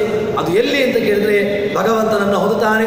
ಭಗವಂತನ ಹೊಂದಿದಾಗ ಮತ್ತೆ ಪುನಃ ತಾಯಿಯ ಗರ್ಭವನ್ನು ಪ್ರವೇಶ ಮಾಡಿ ಮತ್ತೆ ಪುನಃ ತಾಯಿಯ ಗರ್ಭದ ಮೂಲಕವಾಗಿ ತಾಯಿಯ ಗರ್ಭಕ್ಕೆ ಬಂದ ತಕ್ಷಣ ತಾಯಿಯ ಗರ್ಭದಿಂದಾಗಿ ಏನು ಇವನು ಸುಲಭದಲ್ಲಿ ಬರುವುದಿಲ್ಲ. ತಾಯಿಯ ಗರ್ಭದಲ್ಲಿ ನಾವು ಹೇಳ್ತೇವೆ ತಾಯಿಗೆ ಖುಷಿ ಅಂತ ಹೇಳ್ತೇವೆ. ತಾಯಿ ಮಗು ಹುಟ್ಟುತ್ತದೆ, ಮಗು ತನ್ನ ತಂದೆಯಿಂದ ಬಂದಿರತಕ್ಕಂತಹ ಪುರುಷನ ಮೂಲಕವಾಗಿ ಆ ತಾಯಿಯ ಗರ್ಭಕ್ಕೆ ಅವನು ಪ್ರವೇಶವನ್ನು ಮಾಡ್ತಾನೆ. ಅಲ್ಲಿಂದ ತಾಯಿ 9 ತಿಂಗಳುಗಳ ಕಾಲ ಆ ಮಗುವನ್ನು ಪೋಷಣೆ ಮಾಡ್ತಾಳೆ. ತಾಯಿ ಪೋಷಣೆ ಮಾಡ್ತಾಳೆ, ಹೌದು. ತಾಯಿ ಪೋಷಣೆ ಮಾಡಿದಾಗ ಏನಾಗ್ತದೆ ಅಂತ ಕೇಳಿದರೆ, ತಾಯಿ ಕೆಲವು ಸಂದರ್ಭದಲ್ಲಿ ಒಳ್ಳೆಯದನ್ನು ತಿಂತಾಳೆ, ತಾಯಿ ಕೆಲವು ಸಂದರ್ಭದಲ್ಲಿ ಖಾರವನ್ನು ತಿಂತಾಳೆ. ಒಳಗಿರ್ತಕ್ಕಂತಹ ನೀರು ಜಾಸ್ತಿ ಆಗ್ತದೆ, ಗರ್ಭದಲ್ಲಿರ್ತಕ್ಕಂತಹ ನೀರು ಜಾಸ್ತಿ ಆಗ್ತದೆ, ಅಥವಾ ಏನೋ ಒಂದು ಒಳಗಿರ್ತಕ್ಕಂತಹ ಕರುಳು ಬಳಿ ಸುತ್ತುಕೊಳ್ಳುತ್ತದೆ. ಈ ರೀತಿ ಆಗಿರ್ತಕ್ಕಂತಹ ಬೇರೆ ಬೇರೆ ಅನರ್ಥಗಳು ಅದೇ ಆಗ್ತಾ ಇರ್ತದೆ. ಇನ್ನೂ ಒಂದು ಏನು ಅಂತ ಕೇಳಿದರೆ, ಒಳಗಿರ್ತಕ್ಕಂತಹ ಕ್ರಿಮಿಗಳು, ತಾಯಿಯ ಗರ್ಭದ ಒಳಗೆ ಒಂದಷ್ಟು ಕ್ರಿಮಿಗಳಿರ್ತವೆ. ಆ ಕ್ರಿಮಿಗಳು ಮಗುವನ್ನ, ಆ ಮೃದುವಾಗಿರ್ತಕ್ಕಂತಹ ಚರ್ಮವನ್ನ ಕಚ್ಚುತ್ತಾ ಇರ್ತವೆ. ಇದು ಮಗುವಿಗೆ ಗೊತ್ತಾಗ್ತದೆ. ಮಗುವಿಗೆ ಆ ಸಂದರ್ಭದಲ್ಲಿ ಅನುಭವ ಬರ್ತಾ ಇರ್ತದೆ. ಆ ಮಗು ಪ್ರಾರ್ಥನೆಯನ್ನು ಮಾಡ್ತದೆ. ಏನು ಅಂತ ಕೇಳಿದ್ರೆ, ನನಗಿದು ಬೇಡ, ನಾನು ಬರುವುದಿಲ್ಲ, ನಾನು ಹುಟ್ಟೋದಿಲ್ಲ, ನಾನು ಹುಟ್ಟೋದಿಲ್ಲ, ನಾನು ಹುಟ್ಟೋದಿಲ್ಲ ಅಂತ ಪ್ರಾರ್ಥನೆ ಮಾಡ್ತಾ ಇರ್ತದೆ. ಅಷ್ಟು ಹೊತ್ತಿಗೆ ಒಂದು ಗಾಳಿ ಬಂದು ಮತ್ತೆ ಪುನಃ ಈ ಜಗತ್ತಿನ ಕಡೆಗೆ ಆ ಮಗುವನ್ನ ದೂಕಿ ಬಿಡ್ತದೆ. ಭೂಮಿಯ ಸ್ಪರ್ಶವಾದ ತಕ್ಷಣ ಮಗುವಿಗೆ ಎಲ್ಲದೂ ಕೂಡ ಮರೆತು ಹೋಗ್ತದೆ, ಅಳ್ಲಿಕ್ಕೆ ಶುರು ಮಾಡ್ತದೆ. ಅಷ್ಟು ಹೊತ್ತು ಮಗುವಿಗೆ ದೇವರ ಸ್ಮರಣೆ ಇತ್ತು. ಅದು ದೇವರ ಹತ್ರ ಪ್ರಾರ್ಥನೆಯನ್ನು ಮಾಡ್ತಾ ಇತ್ತು. ದೇವರೇ ನನಗಿದು ಬೇಡ, ದೇವರೇ ನನಗಿದು ಬೇಡ, ದೇವರೇ ನನಗಿದು ಬೇಡ ಅಂತ ದೇವರ ಹತ್ರ ಪ್ರಾರ್ಥನೆ ಮಾಡ್ತಾ ಇತ್ತು. ಆದರೆ ಪ್ರಾರ್ಥನೆ ಮಾಡ್ತಾ ಇರ್ತಕ್ಕಂಥ ಸಂದರ್ಭದಲ್ಲಿ ಆ ಮಗುವನ್ನು ಭಗವಂತ ಏನು ಮಾಡ್ತಾನೆ? ಒಂದು ಗಾಳಿಯ ಮೂಲಕವಾಗಿ ಆ ಮಗುವನ್ನ, ಆ ತಾಯಿಯ ಮೂಲಕವಾಗಿ ಅದನ್ನ ಜಗತ್ತಿಗೆ ಬರುವಂತೆ ಮಾಡಿ, ಜಗತ್ತಿನ ಸ್ಪರ್ಶವಾಗುವಂತೆ ಮಾಡಿ, ಆ ಮಗುವಿಗೆ ಎಲ್ಲವನ್ನೂ ಕೂಡ ಮರೆಮಾಚುವಂತೆ ಮಾಡಿಬಿಡ್ತಾನೆ. ಇದನ್ನ ಹೇಳ್ತದೆ ನಮಗೆ ಉಪನಿಷತ್ತು ಹೇಳುವಂತಹದ್ದು. ನೀನು ದೇವರನ್ನು ತಿಳ್ಕೊಂಡಿಯಲ್ವಾ? ದೇವರನ್ನು ತಿಳ್ಕೊಂಡಾಗ ಏನಾಗ್ತದೆ ಅಂತ ಕೇಳಿದ್ರೆ, ನಿನಗೆ ಈ ಒಂದು ದುಃಖ ಇಲ್ಲ. ದುಃಖವನ್ನು ದಾಟಿ ನೀನು ಭಗವಂತನ ಕಡೆಗೆ ಹೋಗ್ತೀಯಾ, ಭಗವಂತನನ್ನೇ ನೀನು ನಿನ್ನ ಮನಸ್ಸನ್ನು ಇಡ್ತೀಯಾ ಎಂಬುದಾಗಿ ಆ ಮಗುವಿಗೆ, ಆ ಮಗು ಎಷ್ಟು ಅದ್ಭುತವಾಗಿರ್ತಕ್ಕಂಥ ಚಿಂತನೆ ಉಳ್ಳದ್ದು ಎಂಬುದಾಗಿ ಯಮ ಆ ಮಗುವನ್ನು ಕೊಂಡಾಡಬೇಕು ಅಂತ ಹೇಳಿದರೆ ಆ ಮಗುವಿನ ಜ್ಞಾನ ಎಂಥದ್ದು ಎಂಬುದಾಗಿ ನಮಗೆ ತಿಳಿಯುವಂಥದ್ದು. ಇನ್ನು ಕೇವಲ ಅಷ್ಟೇ ಅಲ್ಲ, ಆ ದೇವರನ್ನ ಎಲ್ಲೇ ತನಕ ನಿಯಮನೆ ಮಾಡ್ತಾನೆ ಅಂತ, ದೇವರು ಎಲ್ಲೇ ತನಕ ನಿಯಮನೆ ಮಾಡ್ತಾನೆ ಅಂತ ಹೇಳಿದ್ರೆ ಗಕ್ವರೇಷ್ಟಂ, ಮುಕ್ತರನ್ನೂ ಕೂಡ ನಿಯಮನೆ ಮಾಡ್ತಾನೆ. ಭಗವಂತ ಎಲ್ಲರನ್ನೂ ನಿಯಮನೆ ಮಾಡಿ ಆ ಮುಕ್ತರನ್ನು ನಿಯಮನೆ ಮಾಡ್ತಾನೆ. ಎಲ್ಲರನ್ನೂ ನಿಯಮನೆ ಮಾಡುವ ಮೂಲಕವಾಗಿ ಭಗವಂತ ಎಲ್ಲರನ್ನೂ ಕೂಡ ಪರಿಪಾಲನೆ ಮಾಡ್ತಾನೆ ಎಂಬುದಾಗಿ ಹೇಳ್ತದೆ. ಹೀಗೆ ಉಪದೇಶವನ್ನು ತಿಳ್ಕೊಳ್ತಾನೆ. ತದನಂತರದಲ್ಲಿ ಈ ಜ್ಞಾನ ಹೇಗೆ ಬರ್ತದೆ ಅಂತ ಕೇಳಿದ್ರೆ, ಏತತ್ ಶ್ರುತ್ವ ಸಂಪರಿಗೃಹ್ಯ ಮರ್ತ್ಯ ಪ್ರವೃಹ್ಯ ಧರ್ಮಂ ಅಣುಂ ಏನಮಾಪ್ಯ ಸಮೋದತೆ ಮೋದನೀಯಂ ಹಿ ಲಬ್ಧ್ವಾ ವಿವೃತಂ ಸತ್ಮ ನಚಿಕೇತ ಸಂಮನ್ಯೇ. ಹೇಳ್ತಾರೆ, ಈ ರೀತಿಯಾಗಿರ್ತಕ್ಕಂತಹ ಒಂದು ಅದ್ಭುತವಾಗಿರ್ತಕ್ಕಂತಹ ಚಿಂತನೆಯನ್ನ ಪಡೆದುಕೊಂಡ ಮೇಲೆ ಏನಾಗ್ತದೆ ಅಂತ ಕೇಳಿದ್ರೆ, ಏತತ್ ಶ್ರುತ್ವ ಸಂಪರಿಗೃಹ್ಯ, ಅದನ್ನು ಒಳ್ಳೆಯ ರೀತಿಯಲ್ಲಿ ತಾನು ಅನುಷ್ಠಾನವನ್ನು ಪಡೆದ ಮೇಲೆ ಏನಾಗ್ತದೆ ಅಂತ ಕೇಳಿದರೆ, ಆ ಮರ್ತ್ಯ, ಆ ಮನುಷ್ಯ ಏನಾಗ್ತದೆ ಅಂತ ಕೇಳಿದರೆ ಪ್ರವೃಹ್ಯ ಧರ್ಮಂ ಅಣುಮೇನಮಾಪ್ಯ, ಭಗವಂತನನ್ನ ತಿಳ್ಕೊಳ್ತಾನೆ. ಒಳ್ಳೆಯ ಆ ಮನುಷ್ಯ ಮಹಾತ್ಮರಿಂದಾಗಿ ಉಪದೇಶವನ್ನು ಪಡೆದುಕೊಳ್ತಾನೆ. ಪಡೆದುಕೊಂಡು ಜಗದಾಧಾರ ಅವನು ಪ್ರವೃಹ್ಯ ಧರ್ಮಂ ಅಣುಂ ಏನಂ ಆಪ್ಯ, ಒಳ್ಳೆಯ ಆ ಜೀವನನ್ನ ಬೇರೆಯಾಗಿರ್ತಕ್ಕಂಥವನು. ಆ ಭಗವಂತ ಮುಕ್ತ ನಿಯಾಮಕನಾಗಿದ್ದಾನೆ.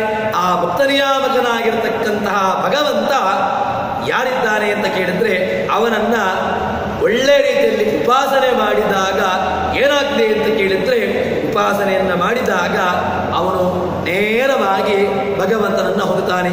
ಭಗವಂತನನ್ನು ಹೊಂದಿ ಆ ಭಗವಂತನ ಜೊತೆಗೇನೆ ಅವನು ಸುಖವನ್ನ ಪಡೆದುಕೊಳ್ಳುತ್ತಾನೆ. ನಾವು ಸುಖ ಸುಖ ಅಂತ ಹೇಳಿಕೊಂಡು ಇದರಲ್ಲಿಯೇ ಒದ್ದಾಡ್ತಾ ಇರ್ತೇವೆ.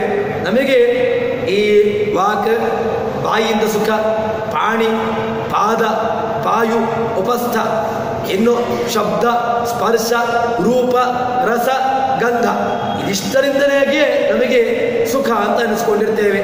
ಕಿವಿಯಿಂದ ಕೇಳುವುದು ಸುಖ, ಕಣ್ಣಿಯಿಂದ ನೋಡುವುದು ಸುಖ, ಕೈಯಿಂದ ಮುಟ್ಟುವುದು ಸುಖ, ಇನ್ನು ಆ ಘ್ರಾಣೇಂದ್ರಿಯದಿಂದ ಮೂಸುವುದು ಒಂದು ರೀತಿಯಾಗಿರ್ತಕ್ಕಂಥ ಸುಖ. ಹೀಗೆ ಯಾವುದೋ ಒಂದು ನಮ್ಮ ಬಾಹ್ಯವಾಗಿರ್ತಕ್ಕಂತಹ ಇಂದ್ರಿಯಗಳು, ಚರ್ಮಗಳ ಸುಖವನ್ನ ನಾವು ಸುಖ ಅಂತ ಹೇಳಿಕೊಂಡು ಒಂದು ಆ ಭ್ರಮೆಯಲ್ಲಿರ್ತೇವೆ. ಏನು ಆ ಚರ್ಮದ ಸುಖ ಅದು ಶಾಶ್ವತವಾಗಿರ್ತಕ್ಕಂಥ ಸುಖವಲ್ಲ. ಆ ಶಾಶ್ವತವಾಗಿರ್ತಕ್ಕಂಥ ಸುಖ ಯಾವುದು ಅಂತ ಕೇಳಿದ್ರೆ, ಪ್ರವೃಹ್ಯ ಧರ್ಮಂ ಅಣುಂ ಏನಮಾಪ್ಯ, ಆ ಭಗವಂತನನ್ನ ಹೊಂದಿ ಯಾರು ಸುಖವನ್ನ ಹೊಂದುತ್ತಾನೋ ಅದು ವಾಸ್ತವಿಕವಾಗಿರ್ತಕ್ಕಂಥ ಸುಖ. ಆ ಮೊದದೇ ಮೊದಲೀಯಂ ಹಿ ಲಬ್ಧ್ವಾ ವಿವೃತಂ ಸತ್ಮ ನಚಿಕೇತ ಸಂಮನ್ಯೇ. ಅಂತಹ ಭಗವಂತನನ್ನ, ಆ ಸುಖದಾಯಕನಾಗಿರತಕ್ಕಂತಹ ಭಗವಂತನನ್ನ ಯಾರು ತಿಳಿದುಕೊಳ್ಳುತ್ತಾನೋ ಅವನನ್ನ ಹೊಂದಿ ಆ ನಚಿಕಂತನಿಗೆ, ಅಂತಹ ನಚಿಕೇತನಿಗೆ ವೈಕುಂಠ ಲೋಕ ಅದು ತನ್ನ ದ್ವಾರವನ್ನ ಬಿಡಿಸಿಕೊಂಡಿದೆ. ವಿವೃತಂ ಸತ್ಮ ನಚಿಕೇತ ಸಂಮನ್ಯೇ. ಅಂತಹ ನಚಿಕೇತನನ್ನ ವೈಕುಂಠ ದ್ವಾರ, ನಾವು ವೈಕುಂಠ ದ್ವಾರ ಅಂತ ಹೇಳಿಕೊಂಡು ಎಲ್ಲಿಯೋ ಹೋಗಿ ಎಲ್ಲಿಯೋ ಬರ್ತೇವೆ. ವಾಸ್ತವಿಕವಾಗಿರ್ತಕ್ಕಂತಹ ವೈಕುಂಠ ದ್ವಾರ ಯಾವುದು ಅಂತ ಕೇಳಿದ್ರೆ, ಭಗವಂತನನ್ನ ಯಥಾರ್ಥವಾಗಿ ಅವನ ಬಗ್ಗೆ ತಿಳಿದುಕೊಳ್ಳುವಂತಹದ್ದು, ಅವನ ಬಗ್ಗೆ ತಿಳಿದು ಇನ್ನಿಷ್ಟು ಜನರಿಗೆ ಅದನ್ನ ಉಪದೇಶ ಮಾಡುವಂತಹದ್ದು, ಇದು ವೈಕುಂಠದ ದ್ವಾರ. ಯಾವುದೋ ಒಂದು ಕೃತಕವಾಗಿರತಕ್ಕಂತಹ ವೈಕುಂಠ ದ್ವಾರದಿಂದಾಗಿ ಹೋದ ತಕ್ಷಣ ನಮಗೆ ಮೋಕ್ಷವಾಗ್ತದೆ? ಸಾಧ್ಯವೇ ಇಲ್ಲ. ಏನು ತಿಪ್ಪರ್ಲಾಗ ಹಾಕಿದ್ರೂ ಕೂಡ ವೈಕುಂಠ ದ್ವಾರಕ್ಕೆ ಹೋದ ತಕ್ಷಣ ನಮಗೆ ಮೋಕ್ಷವಾಗ್ತದೆ. ವೈಕುಂಠಕ್ಕೆ ಬಂದು ಭಗವಂತ ನಮ್ಮನ್ನು ಕರ್ಕೊಂಡು ಹೋಗ್ತಾನೆ. ಏನು ನಾವು ಹೇಳಿದಿರತಕ್ಕಂತಹ ನಾವು ಇಟ್ಟುಕೊಂಡದ ವಿಚಾರ ಅಲ್ಲ. ಭಗವಂತ ವೈಕುಂಠದ್ವಾರದಿಂದ ಹೋಗಿದ ತಕ್ಷಣ ನಮಗೆ ಮೋಕ್ಷವಾಗ್ತದೆ? ಏನೂ ಸಾಧ್ಯ ಇಲ್ಲ. ಅಥವಾ ಸತ್ತು 13ನೇ ದಿವಸಕ್ಕೆ ವೈಕುಂಠ ಸಮಾರಾಧನೆಯನ್ನು ಮಾಡಿದ ತಕ್ಷಣ ಅವನಿಗೆ ವೈಕುಂಠವಾಯಿತು ಅಂತ ಹೇಳಿದ್ರೆ ಅವನಿಗೆ ವೈಕುಂಠ ಆಗ್ಲಿಕ್ಕೆ ಸಾಧ್ಯವೇ ಇಲ್ಲ. ಮತ್ತೇನು ವೈಕುಂಠ ಆಗುವಂತಹದ್ದು ಅಂತ ಕೇಳಿದ್ರೆ, ವೈಕುಂಠ ಆಗಬೇಕು ಅಂತ ಹೇಳಿದ್ರೆ ಸತ್ತ ತಕ್ಷಣ 13ನೇ ದಿವಸಕ್ಕೆ ವೈಕುಂಠ ಸಮಾರಾಧನೆಯನ್ನು ಮಾಡಿದರೆ ವೈಕುಂಠ ಆಗೋದಿಲ್ಲ. ಅಥವಾ ವೈಕುಂಠ ದ್ವಾರದಿಂದಾಗಿ ಹೋದ ತಕ್ಷಣ ವೈಕುಂಠ ಆಗೋದಿಲ್ಲ. ಮತ್ತೇನು ಮಾಡಬೇಕು? ವಾಸ್ತವಿಕವಾಗಿ ನಮಗೆ ವೈಕುಂಠ ಆಗಬೇಕು ಅಂತ ಹೇಳಿದ್ರೆ, ವಿಷ್ಣುವಿನ ಲೋಕ ಆಗಬೇಕು ಅಂತ ಹೇಳಿದ್ರೆ ಏನಾಗಬೇಕು ಅಂತ ಕೇಳಿದ್ರೆ, ಪ್ರವೃತ್ಯ ಧರ್ಮಂ ಅಣುಮೇಣಮಾಪ್ಯ, ಭಗವಂತನ ಬಗ್ಗೆ ಕೇಳಬೇಕು. ಭಗವಂತನ ಬಗ್ಗೆ ಆ ವಾಸ್ತವಿಕವಾಗಿರ್ತಕ್ಕಂತಹ ಜ್ಞಾನವನ್ನ ಯಾರು ಪಡೆದುಕೊಳ್ತಾನೋ ಅವನಿಗೆ ನಿಜವಾಗಿಯೂ ಕೂಡ ಆ ಭಗವಂತನ ಲೋಕವಾಗಿದೆ ಎಂಬುದಾಗಿ ಈ ನಮಗೆ ನಚಿಕೇತನ ಮೂಲಕವಾಗಿ ನಚಿಕೇತ ಯಮನ ಒಂದು ಸಂವಾದ ರೂಪವಾಗಿ ನಮಗೆ ಜ್ಞಾನ ಬರುವಂತಹದ್ದು. ಹೀಗೆ ವಿವೃತಂ ಸದ್ಮ ನಚಿಕೇತ ಸಂಬನ್ಯೆ ಅಂಥವರಿಗೆ ನಚಿಕೇತನಂತಹ ಭಕ್ತರಿಗೆ ಆ ವೈಕುಂಠದ ದ್ವಾರ ಅದು ಯಾವತ್ತೂ ಕೂಡ ಅದು ತೆರೆದಿರತಕ್ಕಂತಹದ್ದು ಎಂಬುದಾಗಿ ನಮಗೆ ಹೇಳ್ತದೆ. ಇನ್ನು ದೇವರನ್ನ ತಿಳಿದುಕೊಳ್ಳುವಾಗ ಹೇಗೆ ತಿಳಿದುಕೊಳ್ಳಬೇಕು ಅಂತ ಕೇಳಿದ್ರೆ, ಭಗವಂತನಿಂದಾಗಿ ಪ್ರತ್ಯೇಕವಾಗಿ ಆ ಜೀವನ ದೇವರಿದ್ದಾನೆ ಎಂಬುದಾಗಿ ತಿಳ್ಕೊಳ್ಳಬೇಕು. ಹೀಗೆ ತಿಳ್ಕೊಂಡ ಮೇಲೆ ಏನಾಗ್ತದೆ ಅಂತ ಕೇಳಿದ್ರೆ, ಮತ್ತೆ ಪುನಃ ಆ ನಚಿಕೇತ ಯಮನ ಹತ್ರ ಹೋಗಿ ಕೇಳ್ತಾನಂತೆ. ಏನು ಕೇಳ್ತಾನೆ ಅಂತ ಕೇಳಿದ್ರೆ, ನಚಿಕೇತ ಸಣ್ಣ ಮಗು, ಬಾಲಕ. ನಾವಾದರೂ ಕೂಡ ಏನು ಕೇಳ್ತೇವೆ? ದೇವರೇ ನನಗೆ ಅದು ಕೊಡು ಇದು ಕೊಡು ಅಂತ ಹೇಳಿಕೊಂಡು ಯಾವುದೋ ಒಂದು ವ್ಯವಸ್ಥೆಯಲ್ಲಿ ನಾವು ತಿರುಗಿ ಬಿಡ್ತೇವೆ. ನಚಿಕೇತ ಯಮನ ಬಳಿಗೆ ಹೋಗಿ ಕೇಳಿರ್ತಕ್ಕಂತಹದ್ದು ಏನು ಅಂತ ಕೇಳಿದ್ರೆ, ಅನ್ಯತ್ರ ಧರ್ಮಾನ್ ಅನ್ಯತ್ರ ಅಧರ್ಮಾನ್ ಅನ್ಯತ್ರ ಅಸ್ಮಾತ್ ಕೃತಾಕೃತಾತ್ ಅನ್ಯತ್ರ ಭೂತಾಚ್ಚ ಭವ್ಯಾಚ್ಚ ಯತ್ತತ್ ಪಶ್ಯತಿ ತದ್ವದ.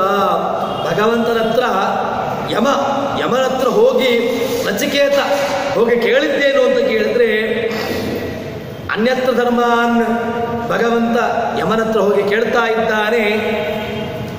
ಧರ್ಮಾನ್ ಭಗವಂತ ಹೇಗಿದ್ದಾನೆ ಅಂತ ಕೇಳಿದ್ರೆ, ಅವನು ಚೇತನಿಗಿಂತ ನಮಗಿಂತ ದೇವರು ನಮಗಿಂತ ಒಂದೇನ ಬೇರೆನ ಕೇಳಿದ್ರೆ, ನಮಗಿಂತ ಪ್ರತ್ಯೇಕ ದೇವರು.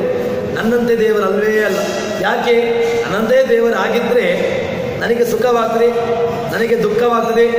ನನಗೆ ಯಾವುದೋ ಒಂದು ಹೊರಗಿನ ವಿಷಯವನ್ನು ಕೇಳಿದಾಗ ಅಥವಾ ಯಾವುದೋ ಒಂದು ನೋಡಿದಾಗ ನನಗೆ ಸುಖವಾಗ್ತದೆ, ಅಥವಾ ಯಾವುದೋ ಒಂದು ದೂರಕ್ಕೆ ಹೋದಾಗ ನನಗೆ ದುಃಖವಾಗ್ತದೆ. ಇದು ನನಗೆ ಆಗತಕ್ಕಂತಹದ್ದು. ದೇವರು ನನ್ನ ಹಾಗೇನಾ ಅಂತ ಕೇಳಿದ್ರೆ ನನ್ನ ಹಾಗಲ್ಲ. ಅನ್ಯತ್ರ ಧರ್ಮಾನ್ ಅನ್ಯತ್ರ ಅಧರ್ಮಾನ್. ಇನ್ನು ಪಾಪಿಗಳು ಅಂತ ಯಾರಿದ್ದಾರೆ, ಅಸುರ ಜೀವರಾಶಿಗಳು ಅಂತ ಯಾರಿದ್ದಾರೆ, ಅವರಿಗಿಂತಲೂ ಕೂಡ ಪ್ರತ್ಯೇಕವಾಗಿದ್ದಾನೆ ಭಗವಂತ. ಇನ್ನು ಅನ್ಯತ್ರಾಸ್ಮಾತ್ ಕೃತಾಕೃತಾತ್ ಭಗವಂತ ನಿತ್ಯ ಪದಾರ್ಥ, ಅನಿತ್ಯ ಪದಾರ್ಥ, ಕಾರ್ಯ ಪದಾರ್ಥ, ಎಲ್ಲ ಪದಾರ್ಥಗಳಿಂದಲೂ ಕೂಡ ಪ್ರತ್ಯೇಕವಾಗಿದ್ದಾನೆ. ಭೂತಾತ್ ಭವ್ಯಾತ್ ಭಗವಂತ ಭೂತ ಭವಿಷ್ಯತ್ ವರ್ತಮಾನ ಇದೆಲ್ಲದಕ್ಕಿಂತ ಕೂಡ ಮೀರಿ ನಿಂತವನು ಭಗವಂತ. ಹಿಂದೆ ಇದ್ದನ ಕೇಳಿದ್ರೆ ಹಿಂದೆ ಇದ್ದ, ಈಗ ಇದ್ದಾನ ಕೇಳಿದ್ರೆ ಈಗಲೂ ಇದ್ದಾನೆ, ನಾಳೆ ಇದ್ದಾನ ಕೇಳಿದ್ರೆ ನಾಳೆಯೂ ಇದ್ದಾನೆ. ಭಗವಂತ ಹೇಗಿದ್ದಾನೆ ಅಂತ ಕೇಳಿದ್ರೆ ಭೂತ ಭವ್ಯ ಭವತ್. ಭಗವಂತನನ್ನ ವಿಷ್ಣು ಸಹಸ್ರನಾಮದಲ್ಲಿ ಭೀಷ್ಮಾಚಾರ್ಯರು ಅವನನ್ನ ಹೇಳುವಾಗ ವಿಶ್ವಂ ವಿಷ್ಣುರು ವಷಟ್ಕಾರು ಭೂತ ಭವ್ಯ ಭವತ್ ಪ್ರಭು. ಭಗವಂತನನ್ನ ಕೊಂಡಾಡಿದಾಗ ಅಲ್ಲಿ ಹೇಳಿರ್ತಕ್ಕಂತಹ ಒಂದು ಮಾತು ಯಾವುದು ಅಂತ ಕೇಳಿದ್ರೆ ಭೂತ ಭವ್ಯ ಭವತ್ ಪ್ರಭು. ಭಗವಂತ ಭೂತ ಭವ್ಯ ಭವತ್, ಭೂತಕಾಲ ಭವಿಷ್ಯತ್ ವರ್ತಮಾನ ಎಲ್ಲದಕ್ಕೂ ಕೂಡ ಮೀರಿ ನಿಂತಿರ್ತಕ್ಕಂಥವನು.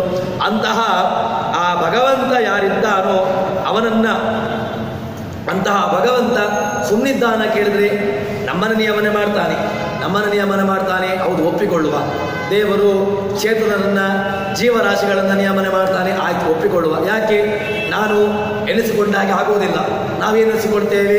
ದೇವರೇ ನನಗೆ ಇವತ್ತದಾಗಬೇಕು, ದೇವರೇ ನನಗೆ ಇದಾಗಬೇಕಿತ್ತು, ದೇವರೇ ನನಗೆ ಅಲ್ಲಿಗೆ ಹೋಗಬೇಕಿತ್ತು, ದೇವರೇ ನನಗೆ ಇದು ಹೋಗಬೇಕಿತ್ತು, ದೇವರೇ ಅದನ್ನು ಸಿಗಬೇಕಿತ್ತು. ಇಲ್ಲ, ನಾವು ಅಂದುಕೊಂಡ ಹಾಗೆ ಸಾಧ್ಯವೇ ಇಲ್ಲ. ನಾವು ಅಂದುಕೊಳ್ಳೋದೊಂದು, ಅದು ಆಗುವುದೊಂದು. ಮತ್ತೆ ಆಗುವುದು ಯಾರಿಗೆ ಆಗ್ತದೆ? ಯಾವುದು ದೇವರ ಚಿತ್ತದಲ್ಲಿ ಉಂಟು ಅದೇ ಆಗುವಂತಹದ್ದು. ಅದಕ್ಕೋಸ್ಕರವಾಗಿ ಯಮ ನಚಿಕೇತನಿಗೆ ಕೇಳುವಾಗ ಅವರು ಕೇಳಿರ್ತಕ್ಕಂತಹದ್ದು ಯಾವುದು ಕೇಳಿದ್ರೆ, ಅನ್ಯತ್ರ ಭೂತಾತ್ ಭವ್ಯಾತ್ ಯತ್ ತತ್, ಅದು ಯಾವುದೋ ಒಂದು ಉಂಟಲ್ವ, ಭೂತ ಭವಿಷ್ಯತ್ ವರ್ತಮಾನ, ಮತ್ತೆ ಅನ್ಯತ್ರ ಧರ್ಮ ಅಧರ್ಮಕ್ಕಿಂತ ಪ್ರತ್ಯೇಕವಾಗಿ ಒಂದು ಉಂಟಲ್ವ, ಮತ್ತೆ ಕೃತ ಯಾವುದು ಕಾರ್ಯ ಪದಾರ್ಥಗಳು ಅಕಾರ್ಯ ಪದಾರ್ಥಗಳು, ಎಲ್ಲ ಪದಾರ್ಥಗಳಿಗಿಂತಲೂ ಕೂಡ ಒಂದು ವಿಲಕ್ಷಣವಾಗಿರ್ತಕ್ಕಂತಹ ಒಂದು ಪದಾರ್ಥ ಉಂಟಲ್ವ, ಅದ್ಯಾರು? ಅದು ಭಗವಂತ. ಅದರ ಬಗ್ಗೆ ನೆನಪಬೇಕು. ಆ ಸಣ್ಣ ಮಗು ಬಾಲಕ ಏನನ್ನ ಕೇಳ್ತಾ ಇದ್ದಾನೆ? ನನಗೆ ದೇವರು ಬೇಕು. ಯಾವ ದೇವರು ಬೇಕು? ಮುಕ್ತ ನಿಯಾಮಕನಾಗಿರ್ತಕ್ಕಂತಹ ಭಗವಂತ, ಮುಕ್ತ ನಿಯಾಮನೆ ಮಾಡತಕ್ಕಂತಹ ಭಗವಂತ ಹೇಗಿದ್ದಾನೆ ಅದರ ಬಗ್ಗೆ ನನಗೆ ತಿಳಿಸಬೇಕು ಎಂಬುದಾಗಿ ಸಣ್ಣ ಮಗು ಆ ಯಮನ ಹತ್ರ ಹೋಗಿ ಕೇಳ್ತಾ ಉಂಟು ಅಂತ ಹೇಳಿದ್ರೆ ಅದನ್ನು ನನಗೆ ಹೇಳಬೇಕು ಎಂಬುದಾಗಿ ಹೇಳಿದಾಗ ಮತ್ತೆ ಪುನಃ ಆ ಯಮ ಮಾತನಾಡ್ತಾನೆ. ಮಗನಿಗೆ, ಆ ಸಣ್ಣ ಮಗುವಿಗೆ ಹೇಳ್ತಾನೆ. ಅದೇನು ಅಂತ ಕೇಳಿದ್ರೆ ಒಳ್ಳೆಯ ಮಾತನ್ನ ಹೇಳ್ತಾನೆ. ಅದೇನು ಅಂತ ಕೇಳಿದ್ರೆ, ಸರ್ವೇ ದೇವಾ ವೇದ ಯತ್ಪದಂ ಆಮನಂತಿ ತಪಾಂತಿ ಸರ್ವಾಣಿ ಯದ್ವದಂತಿ ಯದಿಚ್ಛಂತೋ ಬ್ರಹ್ಮಚರ್ಯಂ ಚರಂತಿ ತತ್ತೇವದಂ ಸಂಗ್ರಹೇಣ ಪ್ರವಕ್ಷ್ಯೆ. ಇತ್ಯೇತತ್ ಯಾವುದು ಗೊತ್ತುಂಟ? ಅದು ಯಾವುದು ಅಂತ ಕೇಳಿದ್ರೆ, ಸರ್ವೇ ವೇದ ಯತ್ಪದಂ ಆಮನಂತಿ, ವೇದಗಳು ಋಕ್ ಯಜು ಸಾಮ ಅಥರ್ವ ಪುರಾಣ ಇತಿಹಾಸ ಏನೆಲ್ಲ ಇದೆಯೋ ಎಲ್ಲವೂ ಕೂಡ ಯಾರನ್ನ ಹೇಳ್ತಾ ಉಂಟು? ಯತ್ ಪದಮಾವನಂತಿ, ಆ ಭಗವಂತನನ್ನ ಹೇಳ್ತಾ ಉಂಟು. ಯತ್ ಪದಮಾವನಂತಿ. ಇನ್ನು ತಪಾಂತಿ ಭಗವಂತ ಆ ಭಗವದ್ಗೀತೆಯಲ್ಲಿ ಕೃಷ್ಣರೂಪನಾಗಿ ಹೇಳಿದ್ದಾನೆ. ಯಾವುದೆಲ್ಲ ನನ್ನದು ಅಂತ ಕೇಳಿದ್ರೆ, ಆ ತಪಸ್ಸು ನನ್ನದೇ, ಯಜ್ಞವು ನನ್ನದೇ, ಇನ್ನು ಬ್ರಹ್ಮಾರ್ಪಣಂ ಬ್ರಹ್ಮಹವಿ ಬ್ರಹ್ಮಾಗ್ನೌ ಬ್ರಹ್ಮಣಾಹುತಂ ಬ್ರಹ್ಮೈವ ತೇನ ಗಂತವ್ಯಂ ಬ್ರಹ್ಮಕರ್ಮ ಸಮಾಧಿನ ಅಂತ ಹೇಳಿಕೊಂಡು ಅಲ್ಲಿ ಹೇಳಿದ್ದಾನೆ. ಹೀಗೆ ತನಗೆ ಅಹಂ ಕರ್ತುರಹಂ ಯಜ್ಞ, ಇನ್ನು ಆ ಬೇಕಾದಷ್ಟು ಈ ರೀತಿಯಾಗಿರ್ತಕ್ಕಂತಹ ಜ್ಞಾನದಲ್ಲಿ ನಾನಾಗಿದ್ದೇನೆ ಅಂತ ಹೇಳಿಕೊಂಡು ತನ್ನ ವಿಶಿಷ್ಟವಾಗಿರ್ತಕ್ಕಂತಹ ರೂಪವನ್ನು ಎಲ್ಲ ಕಡೆಗಳಲ್ಲೂ ಹೇಳಿಕೊಂಡು ಹೇಳಿರ್ತಕ್ಕಂತಹ ಮಾತು. ಅದು ಯಾಕೆ ಹೇಳಿದ ಭಗವಂತ ಅಂತ ಕೇಳಿದ್ರೆ, ಭಗವಂತ ಸುಮ್ಮನೆ ಏನು ಹೇಳಿದ್ದಲ್ಲ. ಭಗವಂತ ಒಂದು ಮಾತನ್ನ ಹೇಳಿದ್ದಾನೆ ಅಂತ ಹೇಳಿದ್ರೆ ತನಗೆ ಇಷ್ಟ ಬಂದ ಹಾಗೆ ತನಗೆ ಯಾವುದೋ ತೋಚಿದು ಅದಕ್ಕೋಸ್ಕರ ಹೇಳಿದ್ದಲ್ಲ. ತಾನು ಹೇಳಿರ್ತಕ್ಕಂತಹ ಮಾತುಗಳು ಕೂಡ ಅದು ಪ್ರಾಮಾಣಿಕವಾಗಿರಬೇಕು. ಭಗವಂತ ಎಲ್ಲಿಂದ ಹೇಳ್ತಾನೆ ಅಂತ ಕೇಳಿದ್ರೆ, ಯಾವುದು ಉಪನಿಷತ್ತು ಯಾವುದು ಪುರಾಣದಲ್ಲಿ ಉಂಟೋ ಅದನ್ನೇ ಭಗವಂತ ಹೇಳ್ತಕ್ಕಂತಹದ್ದು. ತಪಾಂತಿ ತಪಸ್ಸುಗಳು, ಎಲ್ಲ ತಪಸ್ಸುಗಳು, ಯಾವುದೆಲ್ಲ ತಪಸ್ಸುಗಳಿದೆಯೋ ಅದೆಲ್ಲವೂ ಕೂಡ ಜ್ಞಾನ ತಪಸ್ಸಾಗಲಿ, ನಾವು ಮಾಡತಕ್ಕಂತಹ ಬೇರೆ ಬೇರೆ ತಪಸ್ಸುಗಳು ಅದೆಲ್ಲವೂ ಕೂಡ ಅದು ಭಗವಂತನನ್ನು ಹೇಳ್ತಾ ಉಂಟು. ಯದಿಚ್ಛಂತೋ ಬ್ರಹ್ಮಚರ್ಯಂ ಚರಂತಿ. ಇನ್ನು ಮಹಾತ್ಮರು, ಜ್ಞಾನಿಗಳು, ಶ್ರೇಷ್ಠರು, ನಮಗಿಂತ ತಿಳಿದವರತಕ್ಕಂಥವರು ಯಾರಿಗೋಸ್ಕರ ಬ್ರಹ್ಮಚರ್ಯವನ್ನ ವ್ರತವನ್ನ ಪಾಲನೆ ಮಾಡ್ತಾರೆ? ಯದಿಚ್ಛಂತೋ ಬ್ರಹ್ಮಚರ್ಯಂ ಚರಂತಿ. ಯದಿಚ್ಛಂತಹ, ಯದಿ ಶಬ್ದಕ್ಕೆ ಇನ್ನೊಂದು ರೀತಿಯಾಗಿರ್ತಕ್ಕಂತಹ ಅರ್ಥವನ್ನ ಹೇಳಬಹುದು. ಅಲ್ಲಿ ವಿಷ್ಣು ಸಹಸ್ರನಾಮದಲ್ಲಿ ಯದೇ ನಮಃ ತದೇ ನಮಃ ಅಂತ ಹೇಳಿಕೊಂಡು ಅಲ್ಲಿ ಅವನನ್ನ ಯತ್ ತತ್ ಅಂತ ಹೇಳಿಕೊಂಡು ಭಗವಂತನನ್ನ ಏಕಶಬ್ದದಿಂದಾಗಿ ಅಲ್ಲಿ ಹೇಳ್ತಾ ಇರ್ತಾರೆ. ಅಲ್ಲಿ ಯದಿಚ್ಛಂತಹ, ಯತ್ ಯಾರ ಇಚ್ಛೆ? ಬ್ರಹ್ಮನ ಇಚ್ಛೆಗೋಸ್ಕರವಾಗಿ, ಬ್ರಹ್ಮನ ಪ್ರೀತಿಗಾಗಿ ಜ್ಞಾನಿಗಳು, ಶ್ರೇಷ್ಠರು ಅವರು ಬ್ರಹ್ಮಚರ್ಯಂ ಚರಂತಿ, ಅವರು ಬ್ರಹ್ಮಚರ್ಯ ವ್ರತವನ್ನು ಪಾಲನೆ ಮಾಡ್ತಾರೆ. ಯದಿಚ್ಛಂತೋ ಬ್ರಹ್ಮಚರ್ಯಂ ಚರಂತಿ ತತ್ತೇವದಂ ಸಂಗ್ರಹೇಣ ಬ್ರವೀಮಿ. ಆ ಎಲ್ಲವನ್ನೂ ಕೂಡ ಸ್ವರೂಪವನ್ನ ಆ ಕಿಂಚಿತ್ ಇನ್ನೆಲ್ಲ ಮಾಡ್ತಾರೆ. ಸರ್ವೇ ವೇದಾ ಯತ್ಪದಮಾಮನಂತಿ ತಪಾಂತಿ. ತಪಸ್ಸುಗಳು ಯಾರನ್ನ ಹೇಳಿದ್ದು, ಇನ್ನು ಬ್ರಹ್ಮಚರ್ಯವನ್ನ ಯಾರಿಗೋಸ್ಕರ ಮಾಡ್ತಾರೋ ಅದೆಲ್ಲವನ್ನೂ ಕೂಡ ವಿಸ್ತಾರವಾಗಿ ಹೇಳಲಿಕ್ಕೆ ಹೋಗೋದಿಲ್ಲ. ಮತ್ತೇನು? ತತ್ತೇವ ಸಂಗ್ರಹೇಣ ಬ್ರವೀಮಿ, ಸಂಗ್ರಹ ರೂಪವಾಗಿ ಸ್ವಲ್ಪ. ಯಾಕೆ? ಪೂರ್ಣವಾಗಿ ಹೇಳ್ತಾ ಕೂತ್ಕೊಂಡ್ರೆ ಭಗವಂತನ ಬಗ್ಗೆ ನಮಗೆ ಧಾರಣೆ ಮಾಡಲಿಕ್ಕಾಗೋದಿಲ್ಲ. ಯಾಕೆ? ನಮಗಿದೇ ಜಾಸ್ತಿ ಆಗ್ತದೆ. ಭಗವಂತನ ಬಗ್ಗೆ ಉಪನಿಷತ್ತು ಕೊಟ್ಟಿರತಕ್ಕಂತಹ ಮಾತೇ ನಮಗೆ ಅಜೀರ್ಣವಾಗ್ತದೆ. ಯಾಕೆ? ಭಗವಂತನನ್ನ ಈ ರೀತಿಯಾಗಿರ್ತಕ್ಕಂತಹ ಉಪನಿಷತ್ ಪ್ರಕಾರವಾಗಿ ನಾವು ತಿಳ್ಕೊಳ್ಳಿಕ್ಕೆ ಹೋದ್ರೆ ಅದೇ ನಮಗೆ ಅಜೀರ್ಣ. ಯಾಕೆ? ಡೋಸೇಜ್ ಜಾಸ್ತಿ ಆಗ್ತದೆ. ಯಾರಿಗೆ ಯಾವ ರೀತಿಯಾಗಿರ್ತಕ್ಕಂತಹ ಮಾತ್ರೆಯನ್ನು ಕೊಡಬೇಕು ಅಷ್ಟೇ ಮಾತ್ರೆಯನ್ನು ಕೊಡಬೇಕು. ಒಂದು ವ್ಯವಸ್ಥಿತವಾಗಿರತಕ್ಕಂತಹ ವಿದ್ಯುತ್ ಶಕ್ತಿ, ಆ ವಿದ್ಯುತ್ ಶಕ್ತಿಗೆ ಎಷ್ಟನ್ನು ನಾವು ಆ ವಿದ್ಯುತ್ ಕೊಡಬೇಕು ಅಷ್ಟೇ ಕೊಡಬೇಕು. ಇದಕ್ಕೆ ನಾವು 500 ವ್ಯಾಟ್ 600 ವ್ಯಾಟ್ 700 ವ್ಯಾಟಿನಷ್ಟು ಕರೆಂಟ್ ಬಿಟ್ಟೆವು ಅಂತ ಹೇಳಿದ್ರೆ ಅದು ತನ್ನ ಸಾಮರ್ಥ್ಯವನ್ನು ತಡೆದುಕೊಳ್ಳಿಕ್ಕಾಗದೆ ಅದು ಒಡೆದು ಹೋಗುವಂಥ ಸಂದರ್ಭ ಉಂಟು. ಅದೇ ರೀತಿಯಾಗಿ ಭಗವಂತನ ಬಗ್ಗೆ ತಿಳ್ಕೊಳ್ಳಿಕ್ಕೂ ಕೂಡ ನಮ್ಮ ಯೋಗ್ಯತಾನುಸಾರವಾಗಿ ಅದಕ್ಕಿರತಕ್ಕಂತಹ ಏನು ನಮ್ಮಲ್ಲಿರತಕ್ಕಂಥ ಶಕ್ತಿ ಉಂಟು ಅದಕ್ಕೋಸ್ಕರವಾಗಿ ನಮಗೆ ಉಪನಿಷತ್ತು ಹೇಳ್ತದೆ. ತತ್ತೇಪದಂ ಸಂಗ್ರಹೇಣ ಪ್ರವೀಮಿ, ಅದನ್ನು ಸ್ವಲ್ಪ ಹೇಳ್ತೇನೆ, ಅದನ್ನು ವಿಸ್ತಾರವಾಗಿ ಹೇಳೋದಿಲ್ಲ. ಅದು ಯಾವುದು ಅಂತ ಕೇಳಿದ್ರೆ ಓಂ ಇತ್ತದ. ಅದು ಯಾವುದು? ತತ್ ಓಂ. ಯಾವುದು ಅಂತ ಕೇಳಿದ್ರೆ ಆ ಓಂಕಾರ ವಾಚ್ಯವಾಗಿರತಕ್ಕಂಥ ಓಂಕಾರ ವಾಚ್ಯ ಗಣಪತಿಯೂ ಅಲ್ಲ, ದುರ್ಗೆಯೂ ಅಲ್ಲ, ಸ್ಕಂದನೂ ಅಲ್ಲ, ಇನ್ನು ಹರಿಹರ ಅಂತೂ ಅಲ್ವೇ ಅಲ್ಲ, ಯಾರೂ ಅಲ್ಲ. ಎಲ್ಲ ಕಡೆಗಳಲ್ಲೂ ಕೂಡ ಈಗ ಯಾರ್ಯಾರನ್ನು ಹೇಳ್ತಾರೆ ಓಂಕಾರ ವಾಚ್ಯ ಗಣಪತಿ, ಓಂಕಾರ ವಾಚ್ಯ ದುರ್ಗೆ, ಓಂಕಾರ ವಾಚ್ಯ ಇನ್ನು ಶಾಸ್ತ್ರ, ಓಂಕಾರ ವಾಚ್ಯ ಸ್ಕಂದ. ಯಾರೂ ಓಂಕಾರ ವಾಚ್ಯನಾಗ್ಲಿಕ್ಕೆ ಸಾಧ್ಯ ಇಲ್ಲ. ಓಂ ಅಂತ ಹೇಳತಕ್ಕಂತಹದ್ದು ಯಾರ್ದು ಅಂತ ಕೇಳಿದ್ರೆ ನಮಗೆ ಮಾಂಡೂಕ್ಯ ಉಪನಿಷತ್ತು ಕೊಟ್ಟಿರತಕ್ಕಂತಹ ದೃಷ್ಟಾಂತ ಯಾರ್ದು ಅಂತ ಕೇಳಿದ್ರೆ ಅಕಾರ, ಉಕಾರ, ಮಕಾರ, ನಾದ, ಬಿಂದು, ಘೋಷ, ಶಾಂತ, ಅತಿಶಾಂತ ಇವೆಲ್ಲವನ್ನೂ ಕೂಡ ಇಟ್ಟುಕೊಂಡು ಇದರ ಒಳಗೆ ನಿಂತುಕೊಂಡು ಇದೆಲ್ಲವನ್ನೂ ಕೂಡ ಹೇಳತಕ್ಕಂಥವನು ಯಾರು ಅಂತ ಕೇಳಿದ್ರೆ ಅದು ಭಗವಂತ. ಈ ಭಗವಂತನ ಸ್ವರೂಪನಾಗಿರ್ತಕ್ಕಂತಹ ಭಗವಂತ ಯದದ್ದೇವಾಕ್ಯರಂ ಬ್ರಹ್ಮ, ಯದದ್ದೇವಾಕ್ಯರಂ ಬ್ರಹ್ಮ ಪರಂ ಯದದ್ದೇವಾಕ್ಯರಂ ಜಾತ್ವ ಯೋ ಇಚ್ಛಿತ ಸರತ್. ಆದತ ಯಾವುದು ಅಂತ ಕೇಳಿದ್ರೆ ಆ ಭಗವಂತ ಬ್ರಹ್ಮನೇ ಆಗಿದ್ದಾನೆ. ಅದು ಅಕ್ಷರ, ಅದಕ್ಕೆ ನಾಶ ಇಲ್ಲ. ಇನ್ನೊಂದೇನು ಅಂತ ಕೇಳಿದ್ರೆ ಅಕ್ಷರ. ಯಾವುದು ಅಕ್ಷರ? ಅಕಾರದಿಂದಾಗಿ ಯಾವುದು ಎಲ್ಲಿಂದ ಪ್ರಾರಂಭವಾಗುವಂಥದ್ದು? ಅ ಆ ಇ ಓ ರ ರ ರ ಎ ಐ ಓ ಔ ಅಮ್ಮ ಇನ್ನು ಕ ಕ ಗ ಗ ನ ಹೀಗೆ ಆ ಅಕಾರದಿಂದಾಗಿ ಕ್ಷಕಾರದ ತನಕ ಕ್ಷಂ ಲಕ್ಷ್ಮೀ ನರಸಿಂಹಾಯ ನಮಃ ಅಂತ ಹೇಳಿಕೊಂಡು ಅಕಾರದಿಂದ ಆರಂಭಿಸಿಕೊಂಡು ಕ್ಷಕಾರ ಪರ್ಯಂತ ಇರತಕ್ಕಂತಹ ವರ್ಣಗಳು ಯಾವುದೆಲ್ಲ ಇದೆಯೋ ಅವುಗಳಲ್ಲಿ ಅಕಾರಾದಾರಭ್ಯ ಕ್ಷಕಾರ ಪರ್ಯಂತಂ ಯೇ ಯೇ ವರ್ಣಾಃ ವರ್ತಂತೆ ತೈಃ ಯೇ ರಮಂತೆ ತೇಷು ಯೇ ರಮಂತೆ ಸಹ ಅಕ್ಷರಃ. ಯಾರು ಅಂತ ಕೇಳಿದ್ರೆ ಅದು ಭಗವಂತ ಮಾತ್ರ.